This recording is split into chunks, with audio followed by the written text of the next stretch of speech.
I had this guard, and me and her had been hooking up. She was like, better get your shit together, because I'm pregnant, and we're having a son. Baby came out with a mustache and maracas. I thought something was weird. I ended up taking her on Jerry Springer. You were on Jerry Springer? I was on Jerry Springer, well, bro. We have to throw that in there. So I was born in Austin, Texas. My mom was a beautiful lady, very smart and intelligent, but she got caught up in the drug game at a young age, and she was the type, she could file your taxes. She was a nurse, but at the same time, she was in that lifestyle. Mm-hmm. And she ended up becoming a huge queen pin in Central Texas. And my dad, he's big, 6'2", blue eyes. He was known for just being strong, knocking people out. I know everybody says their dad was, a beast or whatever, but that was actually his reputation. Me growing up, everybody was like, man, I saw your dad, Cory Simek, hit somebody one time and just knock him out. So the story goes that she had $10,000 in cash. She walked up to him at the Peppermint Bar in Central Texas. She threw $10,000 in cash down on the pool table, and she said, you look like good breeding stock. You're going to make me a baby. And yeah, my mom was a woman. She got what she wanted. She was the center of attention, the life of the party. But soon after, they get together, and she gets pregnant with me. So when she gets pregnant, she stops doing everything. But she still has the connection. Now, my dad, he's just a country boy, redneck, like to drink his beer and fight. And she introduced him to that game that she was in. And he instantly, he wanted to meet her source because they were together. So he ends up meeting the huge source that's bringing in pounds and pounds of this stuff. And now he gets in the game. And he's pretty much unstoppable because he's already feared. Nobody wants to mess with him. Now he's the biggest plug. My mom's trying to kind of get away from that lifestyle, and he's going balls to the wall. She hands it over to him and gradually kind of just pushes it off on him, and he runs it. Yeah, he took over everything. He's the one making the sales. She's just, she's sober at this point because she's pregnant with me. Right. And the story goes, it gets out of control, but I guess when he knew things were going left, one day he went under the sink in the bathroom to get something, and a stack of money, I guess from the sink water going down, a stack of money just fell. And it was a stack of money that she had been squirreling away because she was going to take it and leave. And then she did end up leaving. And I think for my dad, that just crushed him because he was madly in love with her. That broke his heart. And, we have the ability to go one of two ways in situations like this. We can get ourselves together and fix it, or we can go all the way left. And he went all the way left. He got more into the drugs, fighting, just being crazy, and my mom left him. So my dad ended up going to prison. He hit somebody one time. When I say he used to fight, he hit somebody one time, hit them so hard that they fell, hit their head, and became a vegetable, like were paralyzed for life. So he did 6 years for that. During that time, I had pretty much a picture-perfect childhood. My mom was a single mom. She was a nurse. She had stopped doing drugs. I was a spoiled little kid. Anytime I wanted McDonald's or I wanted to go play sports or go to the water park, she did all those things for me. I was a little spoiled brat for the first, 8, 9 years. When everything changed is when my grandma passed away. My grandma passed away, and my mom got severely depressed. We moved into my grandma's house, and the next door neighbors that were right next to us used to be in the drug game with my mom, and they would always tell her, Crystal, man, I know you got the plug. I know you can get the good stuff, man. Go get some. And she never would. But in the midst of her depression from my grandma passing away, she finally was like, all right, I'm going to get some. And so she got some. She once again became the plug and went all the way left, and now I'm in that lifestyle. So for me, being an only child, I was kind of like her confidant. I was the one that she spoke to about all her problems that she confided in. Once you're in that type of game, once again, everybody's around you for the money and the drugs. Everybody's trying to steal from you. Everybody's fake. So me being the man of the house, I was the one that she would talk to about her relationship problems or this whatever. Is like when you're a teen? This is when I'm like 9, 10 years old. And so she was really good at living double lives, but I was an intelligent kid, so she wouldn't like smoke the drugs in front of me or do anything crazy. But I'm noticing when people are coming in and out, hey, we got to go talk in private. They're going in a room, then they'll come out and leave. And then I'm seeing things, with that, people are really erratic. So sometimes she would be high. She might be the nicest person in the world, take me shopping, whatever. And then she might be coming down off the drugs and she wants to sleep for 2 or 3 days. If I make the slightest sound, she's going off on me, beating my ass. So I felt like I was walking on eggshells a lot of the time because I never knew what type of version of her I was going to get. Right. And then whenever I was around 12 years old, somewhere around that range, she ended up getting with my stepfather and she married him. And it was a complete flip. So I went from being the only child, the man of the house, to he already had 3 kids and they had my sister together. So then it went from that to being like in the Brady Bunch where we didn't go out to eat. You know, everything was family oriented. He had his struggles with drugs as well, but we didn't see a lot of things. It was more family oriented. So I had to get used to that. And I remember always feeling like kind of an outcast. And when I was about 12 or about 13 years old, my cousin, I was all anti-drug. I was the football player, you know, go to dare class, all that kind of good stuff. And I had a cousin that he would always smoke, and he would tell me, hey, smoke with me, cuz. And I'm like, nah, I don't believe in that. You know, I've seen it ruin my parents' life. I'm not doing that kind of stuff. So then I had another cousin from Houston that I really respected, that I looked up to. He came down one day, and they were smoking together. They're like, come on, cuz, just at least smoke once so we know you're not going to snitch on us. And they pressured me in so I wouldn't snitch. I'm like, bro, I'm not going to tell on y'all. But I looked up to this other cousin. So I went ahead and smoked, and I found an escape. I'm like, wow, everything's funnier. The food tastes better. Like, life is better. I remember, I'll never forget, I had gotten into an argument with my mom one day, and she was beating my ass. It was a crazy situation. I was so upset. I had ran away to go down to the creek, and I had this joint that I had rolled up, and I smoked it, and I was like, man, I love my mom. You know, everything's okay. I'm laughing, and I started using that as an escape. And I'm the type of person, if I do something, I'm going to go big, you know, on anything that I do. So once I discovered that I like that I like green, that was like an everyday type deal. So my mom, she ended up getting sick. She ended up getting a disease called primary pulmonary hypertension. It's a rare heart disease. They think that some of it's genetics and some of it could have had to do with the fact that she lived so unhealthy for all those years. You know, when you do that type of drug, you don't sleep properly, you don't eat properly. So she had a catheter that went into her heart, and she had to mix her medicine every day. And they said the average person, they said lives about 6 months. But because she was a nurse and she knew how to do everything, she ended up living a lot longer, but she would have to mix that every day. So she had to change her lifestyle. She could no longer live the lifestyle that she was. And she genuinely wanted better for me. She knew where that lifestyle would lead me.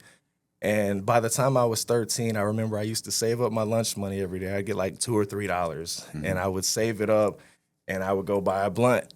And there's a guy, Jaquin Williams. He ended up... Jaquin. Was he a black guy? Yeah, he was. Yeah, he was mixed. But he was... he plays a big role in this story. And shout out to him right now. He's doing almost a life sentence because he ended up shooting a cop. That's a crazy story that I might have to tell. But at this time, you know, I would buy a blunt from him every day. And he's coming to school, and he's got all the nice clothes, the jewelry, all this kind of stuff. And I remember telling him, I'm like, man, Jaquin, how do you always come in with all this nice stuff every day?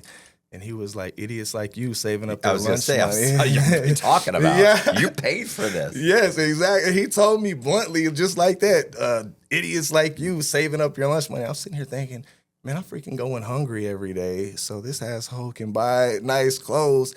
And from that moment on, I said, I'm not going to be the consumer anymore. I'm going to be the distributor. So I saved up my money for like a week. I didn't eat, saved up my lunch money, and bought like a half ounce. And then I broke it down into little blunts, and I would, pass it out at the schoolyard and started stacking up. So I went from a half to a zone to a QP. Then I was just in the game, and I was going. And my mom, because she knew the game so well, it's like she instantly would catch me. Every time I was doing something, she always knew. So I'm always trying to get it by her. And back to the deal with my stepdad. So I always kind of felt like they didn't really care about me, because he would tell me, he knew that I smoked. And he would tell me, hey, look, this is where my stash is at. I don't care if you smoke. I'll smoke with you. Just don't never let my kids do it. If you let them, we got a problem. And he's telling my mom, I come to find out this later, But when he needed some, he would go tell my mom, hey, I think that boy's got something in his room. And he would go help her bust me from my stash, and then he would keep it all the while he knows that I smoke. I'll throw that out. I got it. I'll throw it out. I can't believe him. I can't believe him. Exactly. So, and this is a story that I haven't told, but there comes a point in life when you realize you need to be more intentional about what you're eating every day. That's actually why I started using Good Ranchers. Good Ranchers partners with local American farms and ranchers to deliver 100% American meat straight to your door. No imports, no guessing where it came from, just real, high-quality meat you can trust. And I'll be honest, once I started getting their deliveries, it just made everything easier. I always have good steaks, chicken, whatever I need ready to go. No last-minute grocery runs, no cutting corners. And they just launched custom boxes. So now, instead of getting a pre-built box, you can pick exactly what you want. If you eat more steak, load it up with steaks. More chicken, do that. It's built around what you actually use. And right now, when you start your plan, you'll get a choice of free meat that will be included with every order at no additional cost. And with my code INSIDE, you'll get $25 off your first order. That's free meat with every order and $25 off your first order with my code INSIDE when you start your plan with GoodRanchers.com. GoodRanchers.com, American meat delivered. So he had a son that was a couple years younger than me, and his cousin, he smoked already. And they would always come up to me, Bubba, smoke one with me. So I was probably like 14, 15 at this time. Smoke one with me, smoke one. I'm like, no, I promised your dad. I'm trying to do the noble thing. I promised your dad I wouldn't smoke with you. And they were like, well, I'm going to do it anyway if you don't do it with me, blah, blah. So finally, I'm like, all right, shit, come on, let's go. And we smoke one. And I'll be damned, the next day I come home from school and my parents are there, everybody's pissed off. I'm like, what's going on? And they were like, you smoked with DJ. I'm like, what are you talking about? They're like, he went to school and started crying and told his counselor that you smoked with. I'm like, what? Are you serious? And he begged me to, and I'm like, what? And so, you know, my stepdad whooped me and was going off. So then I put him on blast. I'm like, well, you smoke with me. You tell me. And my mom's like, what? He smokes? I'm like, yeah, he's been smoking with me this whole time. What are you talking about? And so, yeah, they split up. And as a result of this, that was the final straw. They ended up splitting up because this whole time he's been busting me taking my stash, and he knew about it the whole time, and he drew the line. But my thing is like, okay, you care about, you know, I look back at it now, you cared enough about your son that you didn't want him going down that path. Right. But you didn't care about the little steps, a redheaded stepchild. Yeah, I smoke it all day, and I'm gonna bust you and take your stash. So, you know, we went back to my mom's house. At that point, I started selling, and, you know, she would always try to tell me not to go down that lifestyle. By that time, I'm a hard-headed teenager. Look, you did it my whole life. Now that you're sick and you can't live that lifestyle anymore, you can't tell me not to. And, you know, as a young man, it's like, what are you going to do? You're going to whoop me? I'm going to laugh. You know, you can't hurt me. And finally, and I think she had good intentions. Don't get me wrong. She wanted the best for me. But when I was about 15, turning 16, she said, if I catch you again, I'm kicking you out the house. And of course, she caught me and she kicked me out the house. And so I'm on my own at 16, and I just start selling Jaquin William once again. I start noticing that he's making more money. I'm like, man, what are you doing? And he upgraded the stuff. So he started doing the white and the clear, and he's walking around with a little bitty bag making thousands of dollars. I'm here with this bulky pounds of green trying to get past my mom. And I'm like, maybe I should be going this route. And then because of the lifestyle I grew up in, and my parents and friends and people around, I knew a lot of people that did those type of drugs. So I ended up getting fronted a 8-ball from him and went into that game and just started excelling. Where were you staying? I was bouncing around different houses, but I ended up finding, and this will go into my story of my first arrest, but there was this Hispanic guy, and he was like in his 30s, but he liked to party, and he actually owned a home, and he rented it out to me. I think by this time I had just turned 17, and so now I have my own house, and I'm living on my own. And the whole time, the crazy thing is, all my friends had dropped out of school, and they were just selling drugs. I wanted so badly to be successful. I was always very intelligent and good at school, so I would be up till 3 or 4 in the morning, partying, messing with women, selling drugs. Then I would wake up at 6:30, a couple hours of sleep, and I would go to school and I would pass all my classes and do all those kind of things. But I remember my mom, she had kicked me out, and she was thinking, I'm going to be out on my own for a week or two, and then I'm going to come back begging to come home. I'm sorry, I see how hard it was. So I'll never forget. And they thought it was funny. They think I'm saying this because of the song, but true story, I drive up in an old school 84 Delta 88 to my mom's house, and I honked the horn. I'm like, what's up, Mom? She's like, son, what are you doing? Where have you been? I'm like, what do you mean, where have I been? You kicked me out. She was like, well, I only kicked you out because I thought you would see how hard it was and you would come back. And I'm like, no, I'm doing great. Where'd you get this car from? I'm like, where do you think I got it from? You know what I mean? I bought my own car cash, and I'm just living my best life. And she wanted me to come home, but I'm like, no, It's too late for that. yeah, I'm already out. I've already tasted freedom. I'm not coming home. So now I've got my own house, doing what I want to do. Like I said, I got money. I'm partying. I got the women. I'm living it up. But I'm still going to school and doing the things I need to do. And where it all went left, I had this teacher, Miss Farber. I'll never forget. She was a principal. And every year, you got a 9th grade principal, you got a 10th grade principal. Every year that I went up a grade, she got promoted. So she was my 9th grade principal, my 10th grade, all the way up to senior year. And they would always try to catch me because I was selling drugs at school and doing things I shouldn't have been doing. And they would try to search me, and they would find money all over me, but they never found the stuff. Like, I could never get caught. And all the other, I was already a hardened criminal at this time. So the other little kids, they'll get caught and they'll start crying, I'm sorry, yes, I had it. Me, I remember they had cops interrogating me. I got all this money. And I'm like, I don't know what you're talking about, sir. I wash cars. Yeah. Yeah. I'm like, my grandpa gave it to me. Right. And so this guy, I had sold some weed, and he traded me some Adderall. And so they're like, we know. They caught him. He snitched on me, of course. They find the money. They don't find anything. And they're like, son, do you know that if somebody took one of those pills and they died, you could get charged with murder? Is that what you want? You want to get charged with murder? I'm like, no, sir, I don't want to get charged with murder, but I don't know what you're talking about. And they're like, man, get him out of here. We can't do anything with him. So they never could get me. And the principal told me, she was like, I'm going to find a way to get you out of here this year. And I would always push stuff right to the limit. You could miss, say, 8 days of school without getting truancy. I would miss 7 and not miss that 8th.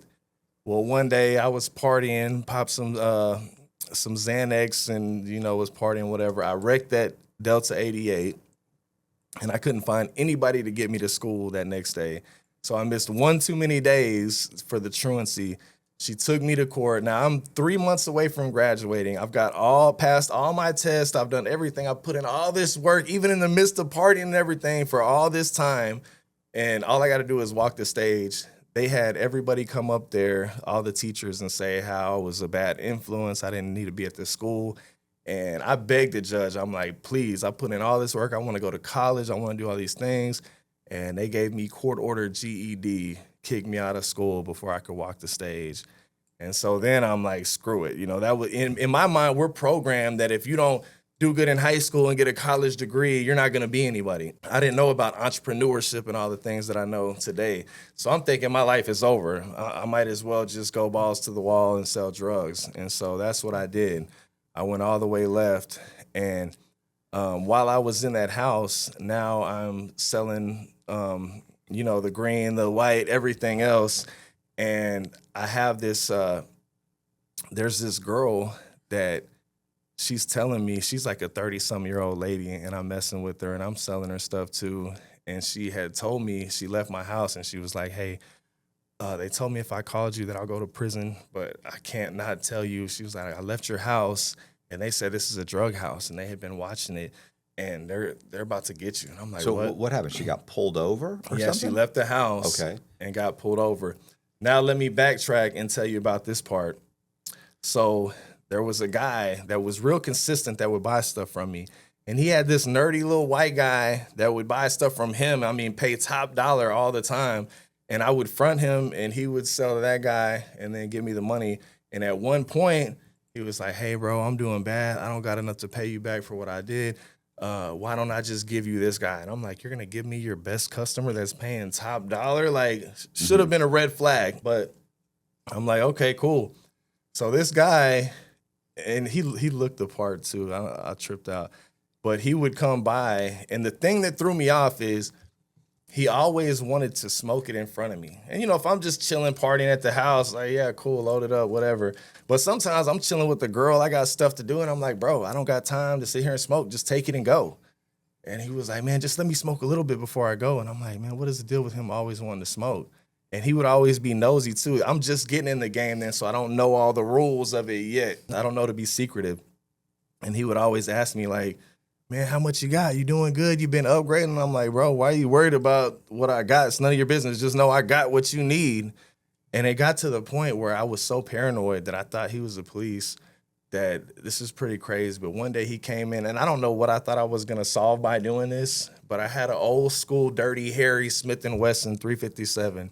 And when he came in, I was like, look, I know you're the police. You're going to tell me right now that you are. You're going to admit it, and you're going to get out. I don't know if he would have admitted it. What was I going to do? I don't know. Right. But I just told him he's going to admit it. And I had a little pit bull. Even the pit bull was going crazy, like biting his little leg, his pant leg.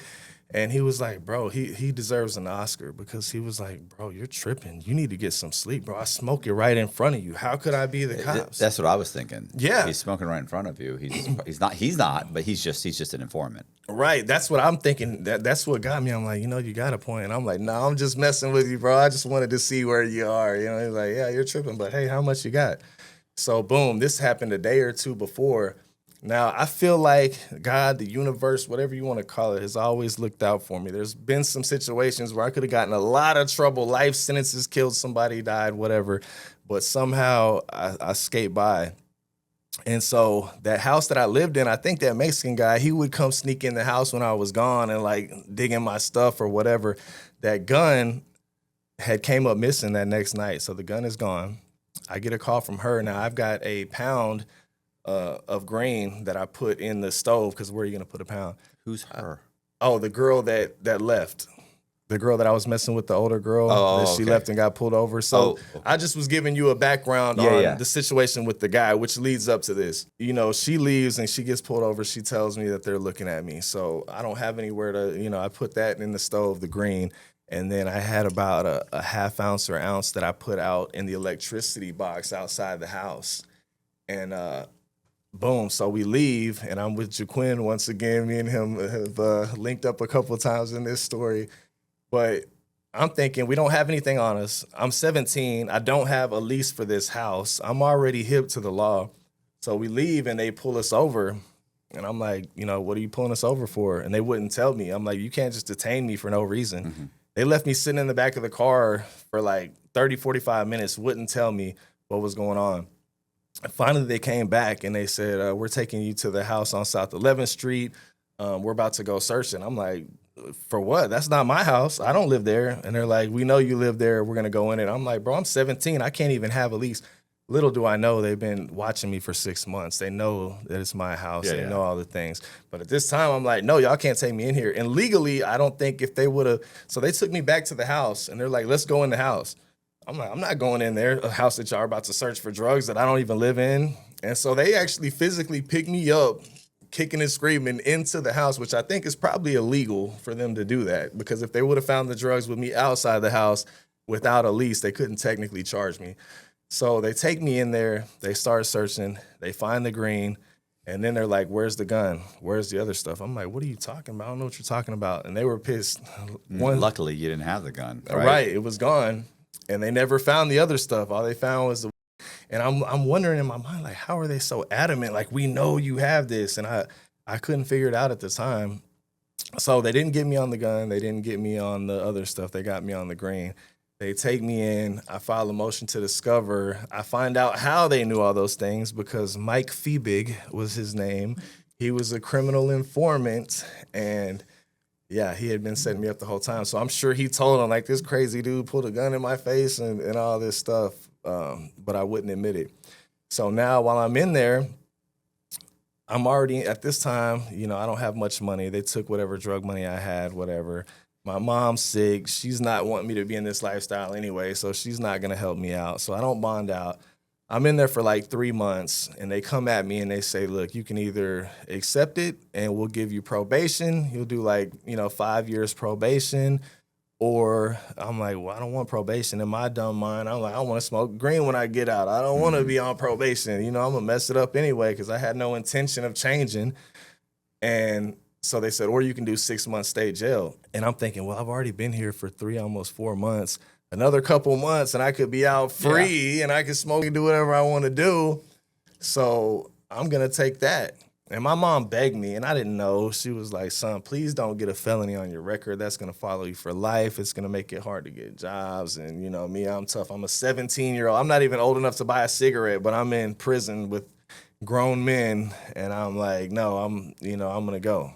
So that's what I did. I ended up going to Bartlett State Jail.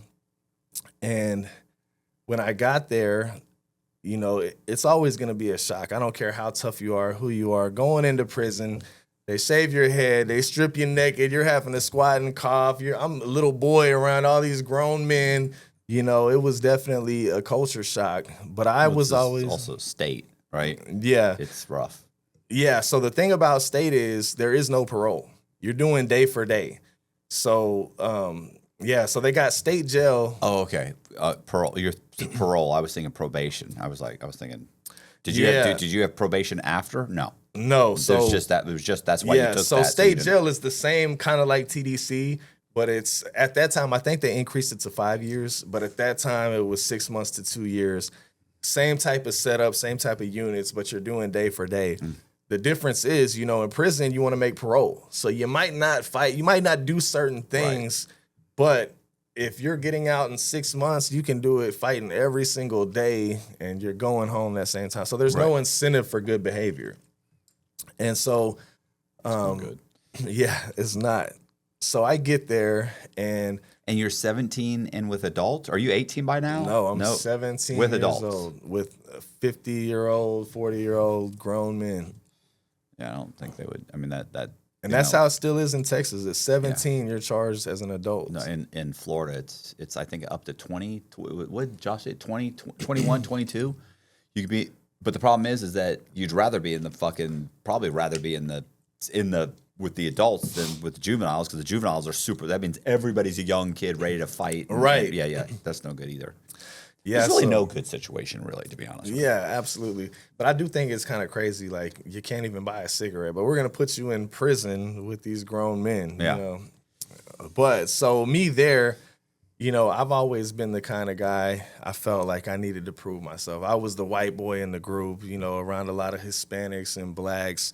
And I feel like, especially during that time, we have this perception like white guys are weak. We get taken advantage of. So I always felt like I needed to prove myself. So if somebody was fighting, I'd be the first one to fight.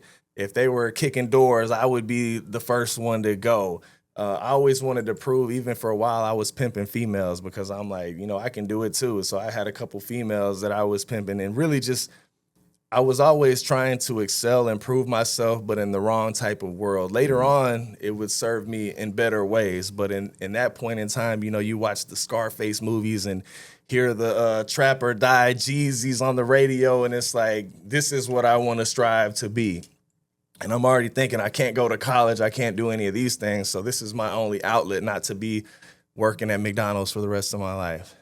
So getting into the state jail, I've always liked to do music. I rap, I sing, and I'm not the type, I don't change for anybody. So a lot of white guys, when they go to jail, they act super country, act super white so they can fit in with the crowd. Me, I'm still going to talk to who I want to talk to, eat with who I want to eat with. So typically that caused some problems where, I would get into it with some of the other white guys. And then you've been to prison. It is very segregated. So you are going to get tested by the other races. So I would usually go through that. And so I went through state jail. I only had a few months left. I made it through that. I get out with absolutely no incentive to want to change. I go right back to smoking and doing all those things. And I end up getting with this girl. And by this time, I'm 18. So this is my first little love, a Latina with the big booty. I got a weakness for those. But we get together and, I'm wanting to start doing a little bit better, but I'm still in the game. And I remember we had been fighting, just arguing. And I'll never forget, I had made her a promise. I had got a bunch of rolls, if you know what those are. I'm trying not to say the names on here, but eggs. Oh, okay. Yeah, I had got a bunch of eggs, and of course I had the green. And I remember we had been fighting all week, and I was like, look, babe, this weekend I'm gonna turn my phone off. I'm not gonna do nothing. We're gonna pop one of these pills. We're gonna hit the bedroom, have a great time, no drama, and we're gonna make up. And she's like, cool. So we're gonna do that. So I get a call. One of my big customers, he would always get a half a brick from me, and he would pay top dollar. And I had just got a brick, and he calls me. He's like, bro, can you bring me a half? And I look at her. I'm like, all right, babe, just this one. I'm just going to do this one. And then I knew you always do it. Look, this is just the only one. I'm going to put it down. So she's like, whatever. And my scale was at her house, and she lived in the little ghetto apartments. So I broke off half of it, but where it's bigger than half, so I wouldn't short him. And I was going to go by her house, which is close to his. I was going to weigh it out, get him his half, come back and chill. So, boom, we do that. I say, here, babe, pop your pill before I leave. I'm going to pop mine. By the time I do this and come back, they'll kick in. We'll be good to go. So, boom, we do that. I drive. I go to her apartment, get the scale. As I'm pulling out, whoop, whoop. I'm like, oh, man.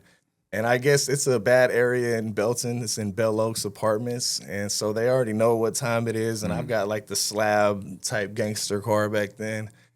And so he didn't even give me a chance. I got the half brick sitting right here. And I'm planning on getting out and running.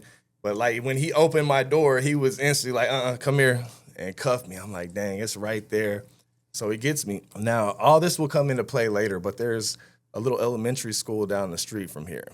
Now, this is not a big deal now, but when I go in, I'm in there, and I remember sitting in the back of that cop car, and that pill started kicking in, so the red and blues are looking real crazy. I'm feeling all good, and I'm just thinking, like, man, I could have been at home with my girl. I had to do this one leg, and I was sick, but I'm in there, so now I'm in here once again, another state jail felony charge.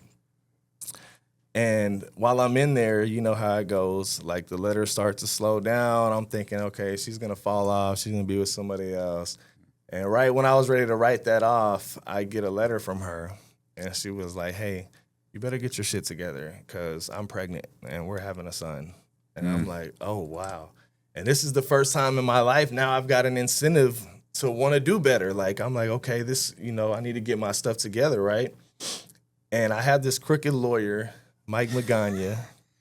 And once again, I don't have a lot of money and stuff at this time, so he's telling me you're going to get out on probation, no big deal. So this whole time he's telling me, and now I'm making plans. It's my court date coming. I'm excited. Like, I'm fixing to get out. My girl's waiting on me. I got a baby on the way.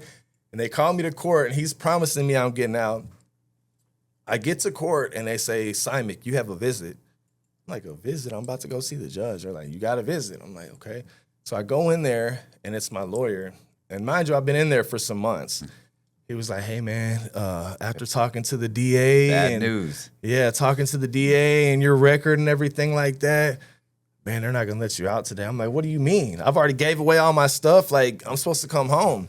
And he was like, man, the only offer they'll give you is they'll give you TDC boot camp, which is a crazy story I'm going to tell you about. But they'll give you TDC boot camp. You go there for 6 to 9 months. If you make it through, you get out on 5 to 10 years probation. If you don't make it through, then you go to prison. I'm like, what do you mean? You told me I'm getting out. What do you mean you just talked to the DA? I've been in here for all these months. Right. You've been telling me this whole time. And this dude, he was like, look, man, these are your options. You can either take it, or I'm going to drop my stuff from your caseload. You're going to sit in here for 3 or 4 months waiting on a new lawyer. He's not going to give you any better deal. And this is all dead time. So you're just going to sit your ass in here for a couple more months and still have to go do it. So you might as well sign. And like, my mom came in there crying and like, I don't know what to do. And so it's like, I felt trapped. I had to. So I'm like, man, I'm supposed to go home this day. I signed for this TDC boot camp. And when I tell you, this TDC boot camp was hell on earth. Like, this is some crazy stuff. So when you go to a military boot camp, right, they're going to break you down, but the goal is to break you down and then build you back up into a better person. And this is coming from drill sergeants who have had to go through the same experience so they can, understand what it's like. So imagine fat, sloppy redneck guards, never been in military, no kind of discipline. These are your drill sergeants. And they have full authority. If you make it through, you get probation. If you don't make it through, you go to 10 years automatic in prison. So they're waking you up at 4 a.m. You're having to do push-ups, scrub the place down with toothbrush, run miles on end. They talk horrible to you. You don't get to sit in your bunk at all. From the time you wake up at 4 a.m., have to do your bed, they'll give you like 5 minutes here or there to sit a foot away from your bunk. And then they try to torture you. So like you might have 5 minutes to look at your photo album and be looking at your photo album and they come up, "Ooh, who's that? Oh, that's your girl? I bet she's out there taking big black cock right now, right along with your mama." You know what I mean? Say crazy stuff. And you're just like, you want to go off, but that's the game. Because if you go off, then you're going to prison. So they just torture you. So they got the breaking your spirit down. They don't build you back up. Okay. I'll give you a story to tell you how crucial this thing is. There was a guy, I think his name was Ratliff, and he stole a chicken patty out of the officer's dining room, right? And they caught him. So they had everybody come on over here. They're like, "You like to steal, don't you, boy? Come on, you're hungry. Come on, let's get you a plate." So they got him a plate, and they're like, "Yeah, you like chicken patties. I bet you like salt on your chicken patty, don't you? Let's get you some salt." So they pour like a whole deal of salt. "I know you got to have some pepper. Don't you want some pepper with your chicken patty?" Pour a whole deal of pepper, and they're like, "You gonna eat this whole thing, boy, or you're going to prison." And he's like, "Please, sir. No, you're gonna eat it." And they made him eat. He's gagging, throwing up. They made him eat this whole plate. And they ended up closing this place down soon after because they were just torturing these kids. But while I'm in there, I wonder if eating that much salt, I wonder what that does to you. It wasn't good. I mean, well, because, it's like, sometimes these guys, they think of silly things to do that they don't think it's a big deal. And then, what was it? There was some kind of a hazing thing one time where at some fraternity where they had the guy drink like 3 gallons of water or something. Like it killed him. Yeah. Yeah. You could actually, he basically pissed out or something. All of his like electrolytes or something, his whole body shut down. His kidneys failed, whatever. He just died. Yeah, and they thought it was funny, right? Like, "Oh, we'll have them drink a bunch of water." Like, that's not gonna hurt. Water, yeah. That's not gonna hurt you, bro. You don't know what's gonna do it. Like, to me, a whole bunch of salt like that, who knows what that's gonna do to somebody? Exactly, and I think that some kids did end up dying behind different stuff, whether it's just exhaustion. Yeah, so it was terrible, and I had one prayer that I would pray every night because my mom is sick now. She's been, like I told you, she only originally had 6 months to live. This is almost 5.5, 6 years later. And, there's been several scares where she's been in the hospital, but she always pulls through. Mm-hmm. And this is the first time I ever had incentive to want to do better because my girl's pregnant out there. And so I would pray every night, like, "Please, Lord, let me just make it out of here and show my mom that I'm going to be successful, that she doesn't have to worry about me anymore. Just please let me make it out of here." And I'll never forget, I got a call to the sergeant's office. And usually if you get called to the sergeant's office, it's because you're in trouble. Mm-hmm. And you might be losing, either have to stay longer or something. You don't want to get called there. So I'm like, "Man, what do I do? I don't think I got caught doing anything." I go in and it's a straight man-hating, evil, bull-dyke chick, just hateful. And she said, "Hey, Simek, we just got an emergency call. Your mom's dead." No emotion, no, "I'm sorry, no, your mom's dead. You can have a couple days in the cage and be out of the program. Go ahead." Just like no emotion at all, bro. And I was like, "What?" You know what I mean? And I think now, and so this was like kind of like a trustee type program.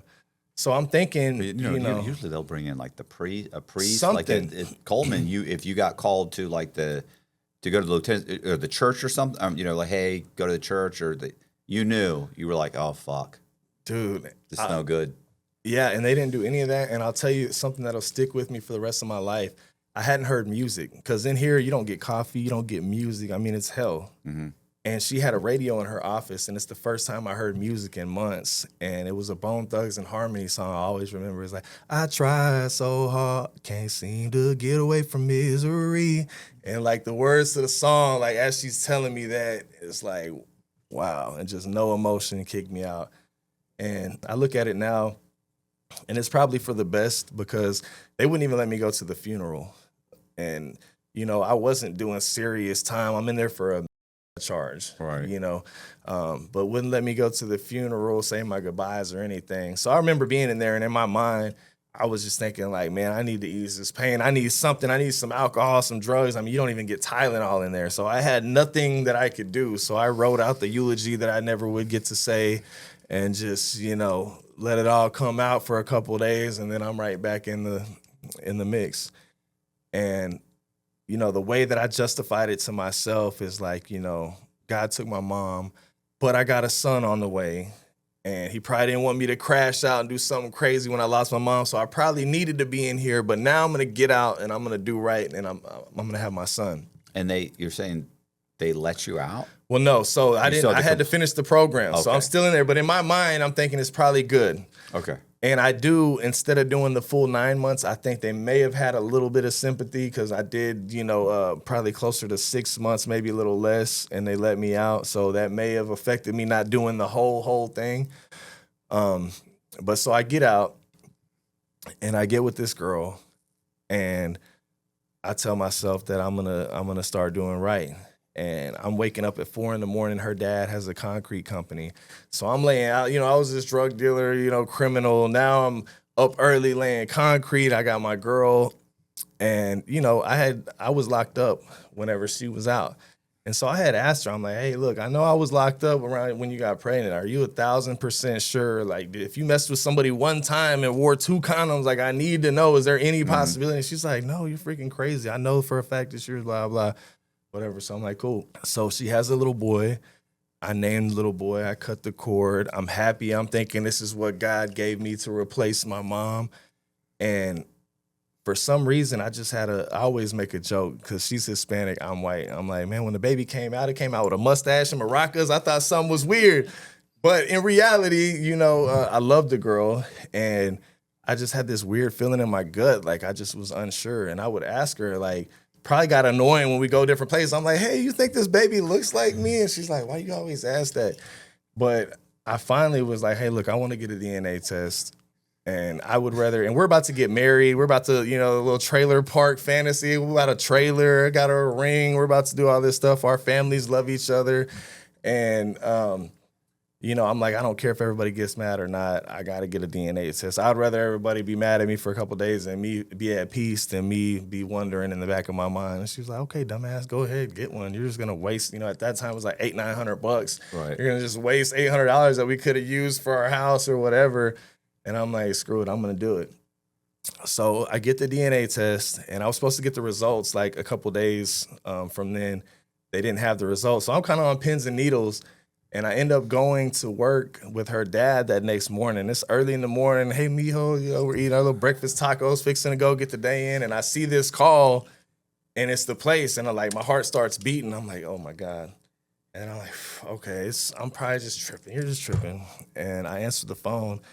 And, you know, they don't know whether or not you want the baby to be yours. So they're just giving you the results. They're like, so, Mr. Simek, in the case of Trent Simek, we have found that it is a 0% chance that you are the father. I'm like, what?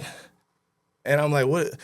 I'm like, because I had just ate some food right before I took the test because I didn't know when she was going to show up. I'm like, man, I had just ate some spicy food. Like, is there any chance that maybe? And then they caught on, and they were like, spicy food. I didn't want it to be true, bro. Right.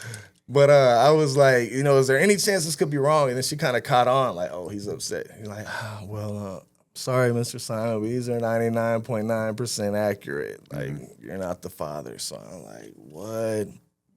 So I'm like, man, pull this truck up. Let me out right now. He's like, what's going on, mijo? I'm like, man, that fucking baby's not mine. Let me out of here. And so I called my stepdad. Now, mind you, me and my stepdad, we had the falling out. We weren't all that close. Right. But I kind of think he felt a little bad for me because my mom passed. My dad's in prison. I don't really have anybody. So, you know, we started kind of redeveloping the relationship a little bit. So I had him come pick me up and take me over there. And I beat on the door. And she's not used to me coming home at that time. So she opens the door. She's like, what are you doing? I'm like, man, that fucking baby's not mine. She's like, what are you talking about? Yes, it is. Yes, I'm like, man, DNA don't lie. Man, move around. You know, so I'm getting all my stuff. And really, I'd always told myself, man, if that ain't my baby, I move. beat the shit out of, whatever. But in that moment, you're so heartbroken, like not even mad. You're just hurt, because it's supposed to be my heir to my throne, my son, So I was just crushed. And I love the little baby, you know what I mean? Right. Does she admit? Does she visually say, it was one time, oh my God, I'm sorry? So, at first she tried to deny it totally. And then I left. And I left a few things. You know how you do. You leave a couple things because you really want that closure. You really want to come back and have the conversation later. And so I remember these women can be heartless, bro. So at first she was all freaking out. No, we need you, blah, blah, blah. But after a couple of days, when I came back to get my stuff, I thought she would have that same energy. Please, let's talk about it, whatever. But she's like, make sure you get all that stuff. Don't come back just being rude. And I'm like, are you serious? All this that you put me through and you're going to talk to me like that? So I charged her up. I was fixing to choke her out, take her out the game. And I had my buddies there with me. They're like, no, don't do it, bro. It's not worth it. So they pulled me up because I was flabbergasted at the fact that you hurt me like you put me through this. And I would ask her all the time, like, is there any chance? And then just no emotion, just raw. Like, you don't even feel sorry for it, it seems like. Well, by that point, it had been a couple of days. She'd already gone and talked to Juan. Juan said, I'll step up. But this guy's got to go. This guy's like 6'2". We can't have him coming around. Man, you know what? I always say sometimes God's greatest gifts are unanswered prayers, though. Because I look back at her now, and she's got like 3 kids, big girl, still in the hood, still going through it. And it's like, I would not be the man I am today. I would still be laying concrete in the hood, living that same life. So it ended up working to my advantage later on in life. But at that time, I was mad at God. I'm like, you took my mom. The one thing I prayed was that I would get to show her, I thought you gave me a son. You took that from me. So now, once again, I'm like, screw everybody. I'm balls to the wall. I'm in the game. So at this time, I start selling and doing all that stuff again. I got this little trap house, and I had a bunch of little homeboys and cousins. And my one rule was I didn't care who you were, what you were going through. As long as you're willing to pay your share of the bills, then you can come stay. And so we had a clique of guys, and we were always getting into some stuff. I'll give you one story that I haven't shared, but just to give you an idea of what type of lifestyle we were living. I had a party, and I had a bunch of people come over, and most of it was my friends and the girls we were with, and we had these 2 Mexican guys that I didn't really know that were, trying to be real gangster, looking all hard and stuff. And they came in, and I got this cousin who's the one that had me smoking the first time. Right. And he's like a country, just belligerent type dude. And I'm talking to this chick, and he comes in, he's like, cuz they broke something in your bathroom. I'm about to go bust them up. I'm like, man, just chill, bro. I'm talking to this girl, having a good time. Cuz. I'm like, what, bro? He was like, man, they broke something in your bathroom. I got to go here. I'm like, well, then go do it, bro. And so I walk up, he freaking sticks him, drops him. As soon as he does, the other guy goes to swing on my cousin. So I'm like, I can't let you do that. So I stick him, and we beat the crap out of him. Have him over the couch, just drilling him. We end up taking him, throwing him off the porch, get rid of him. Huh? What'd they break? Oh, this is so funny. You want me to save that for the end to make it juicier? You want me to tell you now? Okay. Let me save it for the Right. end because this is oh man, this is terrible. So boom, we beat him up. Now everybody starts scattering. All my homeboys are like, bro, we got to get out of here. They're going to come back with people. And I'm like, we beat the crap out of them. So I'm like, they may come back with it. Ain't going to be tonight. Well, one thing you can never underestimate is Hispanics having cousins and uncles and all kinds of stuff. So everybody else burn off. It's just me, my roommate at the time, that same cousin, everybody else is gone, right? So all and a girl that I was with. So I'm chilling with this girl. I hear door slam. Like, man, what is that? So I step out, and these dudes got bats and guns.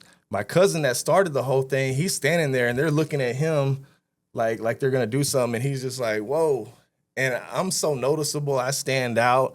So as soon as I open the door, they immediately were like, oh, that's one of them right there. Because the dudes that got beat up real bad, they're still recovering. So they just had to tell the story of who it was. So they don't really know that my cousin, the one that started it all, is standing right there. So they see me, oh, that's one of them right there. And so they start coming for me. And I'm looking around like I'm thinking, I need a bat, I need a knife. We had just moved into this place. So I don't have anything. I don't see anything. The only thing I see is a freaking acoustic guitar. Like I need something long because they got bats, right?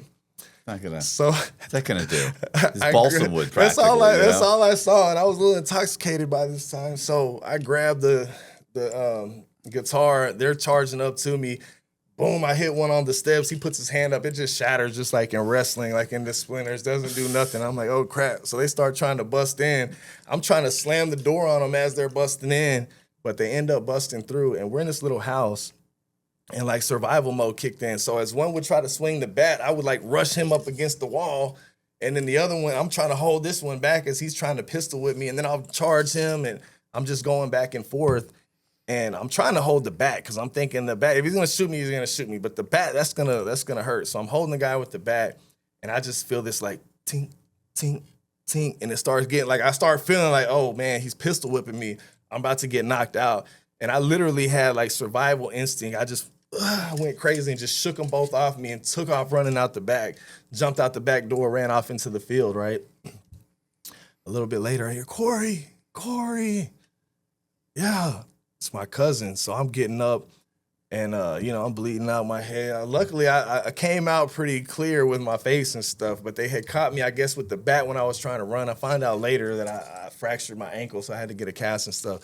And when I'm trying to stand up and walk, I'm struggling. I see my cousin. He's like plain face, nothing on him. I'm like, what happened, cuz?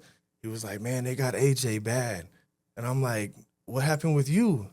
And he was like, man, they had a gun, bro. I didn't do anything.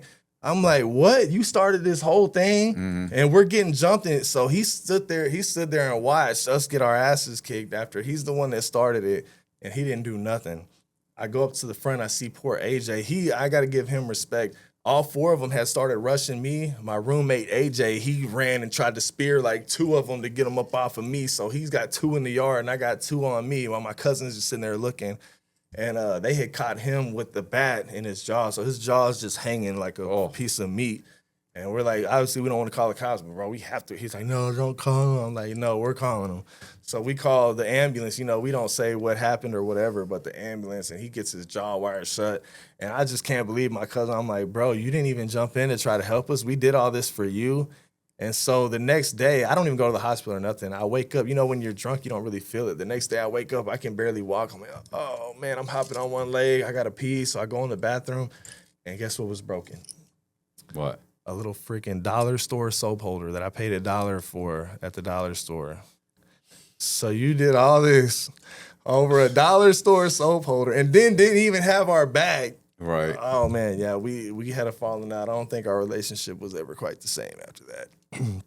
But that's the type of stuff that we were doing on a regular basis, hustling, fighting, women, partying.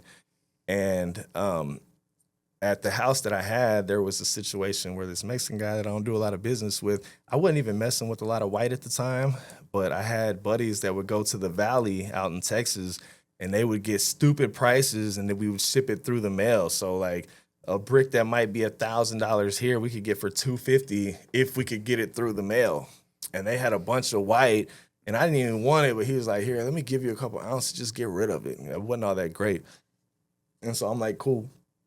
So this guy wanted some, sold him an ounce. Well, the next day I'm out with this chick and I come back to the house, and as we're coming back, boom, the SWAT team busts. They're already inside the house. They're busting out of the house. Get on the ground, get on the ground. I'm like, whoa, what's going on? So they searched the house. Mind you, when I got out of boot camp, I'm on probation, right? Remember I told you I do the boot camp, then I get out on probation. So keep that in mind. I'm still on probation while all this stuff is going on. Right. So since I'm on probation, they search the house. They're pissed once again. They don't find anything. They said that they scraped my countertop and found residue. They had looked like a little popcorn ceiling, like a little piece of nothing. Like you couldn't have even tested it or it would have been gone. Right. But they charged me with 0.01 of a controlled substance for the powder. And the thing is, I hadn't even done any powder on that counter. Like, right. It was bogus, right? And so I was gonna fight it, but they also found like some blunt residue where we had been rolling some blunts, right? And I'm on probation. So I'm ready to fight it. I'm gonna take it to trial. I'm back in jail after this. They charged me with the felony for under a gram. And I talked to my lawyer and they said, look, here's the options. You got two options. Either you can do 9 months state jail and they'll continue running your probation because you're already on probation. They won't pause it or nothing. It'll keep running. You just go do your 9 months. Or you can take this to trial even if you beat the powder, they're still going to get you with the blunt residue. Yeah, the violation. You're still right? going to violate, right? So I'm like, man, and I should have just probably went ahead and went and did my TDC time. But I'm like, okay, let me do this. Now, another important part of the story that I got to tell you. So whenever he had me sign for that boot camp, the crooked lawyer, Mike Magana, one of the things he was telling me is, he was like, look, he was like, with your record, you're a repeat offender. They're not going to do it. They want to hit you with the repeat offender. That'll be the bad one. I'm going to get them to drop the repeat offender, and you're going to sign for drug-free zone. Now, at the time, I don't know what drug-free zone is. I'll find out. Yeah, I'm going to tell you about this later, and you'll see how bad he screwed me on that. So I signed for the drug-free zone. I'll go ahead and tell you, with the drug-free zone, I think Texas and Florida are the only states that have it, and Florida is less strict. But in Texas, if you get charged with the drug-free zone, anything under 5, you do day for day, no possibility of parole. Anything over 5, you do the 5, and then you see parole. So, I was on probation, so I wasn't doing any time, but I had signed for the drug-free zone. And that's if you're within 1,000 feet of any school, playground, any place where kids can congregate. Mm-hmm.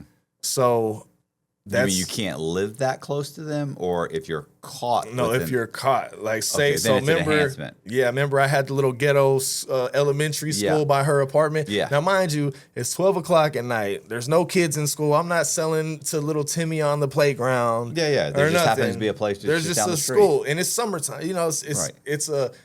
I researched it later, and they did this as a way for like the kingpins to try to like give them more federal time and stuff like that. And of course, the small guys end up getting screwed over in the process. But so I have this drug-free zone that I signed for because the lawyer basically forced me to. And so now, boom, they give me the option to go to state jail. I end up taking a state jail. During that time, I'm back in Bartlett State Jail where I was before. While I'm there, so let me tell you this part about my dad. Now, my dad had done the 6 years. He got out of prison. He was back in the streets for a little while. We started to have a little bit of a relationship once again. He ended up getting back on the dope, and he got involved in a ring of people that were cooking. And he was one of the cooks, and they had a big ring of people. They would go buy the Sudafed pills. Yeah. And then they would cook or whatever. And he was kind of the lower man on the totem pole. He was really doing it just to get high and make a few dollars. There was other people that really were going crazy with it, making a lot of money, being reckless. And so they ended up doing a bust. They busted everybody in the circle. When they kicked his door in, they didn't find anything. They found an empty pipe. And everybody else was snitching. And I'll never forget talking to him while he was in there. He said, son, I don't know what to do. He said, everybody's snitching on me, and they're telling me that if I don't cooperate, that they're going to make the example out of me and make me the ringleader. I'm like, well, what are you going to do? He's like, well, I can't snitch. And I'm like, well, I disagree. But look, I'm going to tell you why, you got to kind of look at it differently, because check this out. So he said, I can't snitch. I'm like, well, I get not telling on somebody that didn't get caught and getting them busted. But if they're snitching on you and you say something back on them, I don't know that would be against the code. And he was like, man, son, I live by the sword, die by the sword. I'm not going to do it. But check this out. So the guys that got caught with pounds of that were the ringleaders, really, they all placed the blame on him and said he was, because he's a big guy, he was intimidating them and all this stuff. He got 25 years feds. The guys that got caught with the pounds, they got like 5 years, 8 years. They all put it on him. His best friend in the world, supposedly, put it on him. They got 5 years, 8 years. He got a 25-year sentence for conspiracy. No actual drugs, because he was doing the noble thing and, trying to honor the code, which none of them honored. Mistake. So he's in prison. While I'm there, I'm in state jail. Once again, you can fight all you want. I go in the scullery and I see this guy. Scullery is in the kitchen where you wash the dishes and stuff. Okay. I was in the kitchen crew. Yeah, they call it the scullery. And I see one of the guys that snitched on my dad that I know for a fact had snitched on him. And, I'm feeling like I got to live up to the code, too. It's the guy that got my dad 25 years in prison. So when I see him, I'm like, hey, what's up, man? You remember Cory Simek? And he looks and his eyes get big, and I just drill him in his nose. Bow. Shatter his stuff, hit him, he falls on the ground. I mean, I caught him a clean hit. And I'm thinking, boom, he's out of there. I'm thinking I can get out right quick before I get caught. I turn and they got the mace right in my face, spray me with the mace. The COs are right behind. Yeah, bro. And it's like a foam and it hits and then it just spreads down your face. And I'm like, oh man. And you know, it's not like they want to help you. They want you to suffer. So they got me cuffed and I'm like, man, let me wash my face. They're like, nah, you'll wait till we take you. So I'm just there, just sitting there in pain. And they end up taking me to SEG. And this is my first experience ever being in SEG, where you're in there, you know, 23 hours a day, no one to talk to, fighting with your sanity, you know, trying not to go crazy. And they end up shipping me off the unit to Dominguez. And this is a very large Hispanic population out by San Antonio. And that's where the other guy is. No, that's where Juan was. No, Juan, that was like, hey, remember, just sending me from prison to prison, knocking you dudes out. Yeah, so you can fight every day, but when somebody gets seriously hurt, like I shattered his nose and messed him up pretty bad, you can get free world charges. So like to the day I left, I'm just waiting for them to hit me with the free world charges. Right. They never did. In San Antonio, you see a different dynamic because it's all ran by Hispanics. And so they're very organized, very gang oriented. You know, you got a certain time you go to a store, this gang goes first. I learned a lot about, you know, structure and stuff there. But I got out of that. So I did my 9 months. Now I'm back out on probation once again because they kept my time going. And once again, like with this school. How long have you been doing this probation? Man, dude, yes. I just can't even break the probation. Bro. My buddy Boziak says I've never completed a probation. He's been on since he's like 15 years old, never successfully completed probation. He's my entire life. It's terrible. And yeah, we'll get to that a little bit later where we're at today. But so once again, like with school, I'm the type, I'll push it right to the limit without getting caught. I'm still hustling. I'm still doing drugs, but I'll take the stuff to pass my piss test. I'll go to all my classes. I'll pay all my fines. I did 4.5 years on a 5-year probation, coming to the end of it, and I got pulled over driving with no license. And so they violated my probation. And in my mind, I'm indignant, like, I have to drive to be able to pay my probation fines, like, whatever. Once again, I have a history of shitty lawyers. I had a shitty lawyer that was a drunk that Do you feel like maybe I should have paid for it? no, I was thinking maybe you shouldn't be putting yourself in a position where you're on probation? Yes, absolutely, yes. At this time, I want to blame it. It's totally his lawyers. It's the lawyer's fault. I mean, yeah, I should have did that. But, you know, when you got money and you have good lawyers, it can make a big difference in what happens in your life. But or I did not. Getting a license.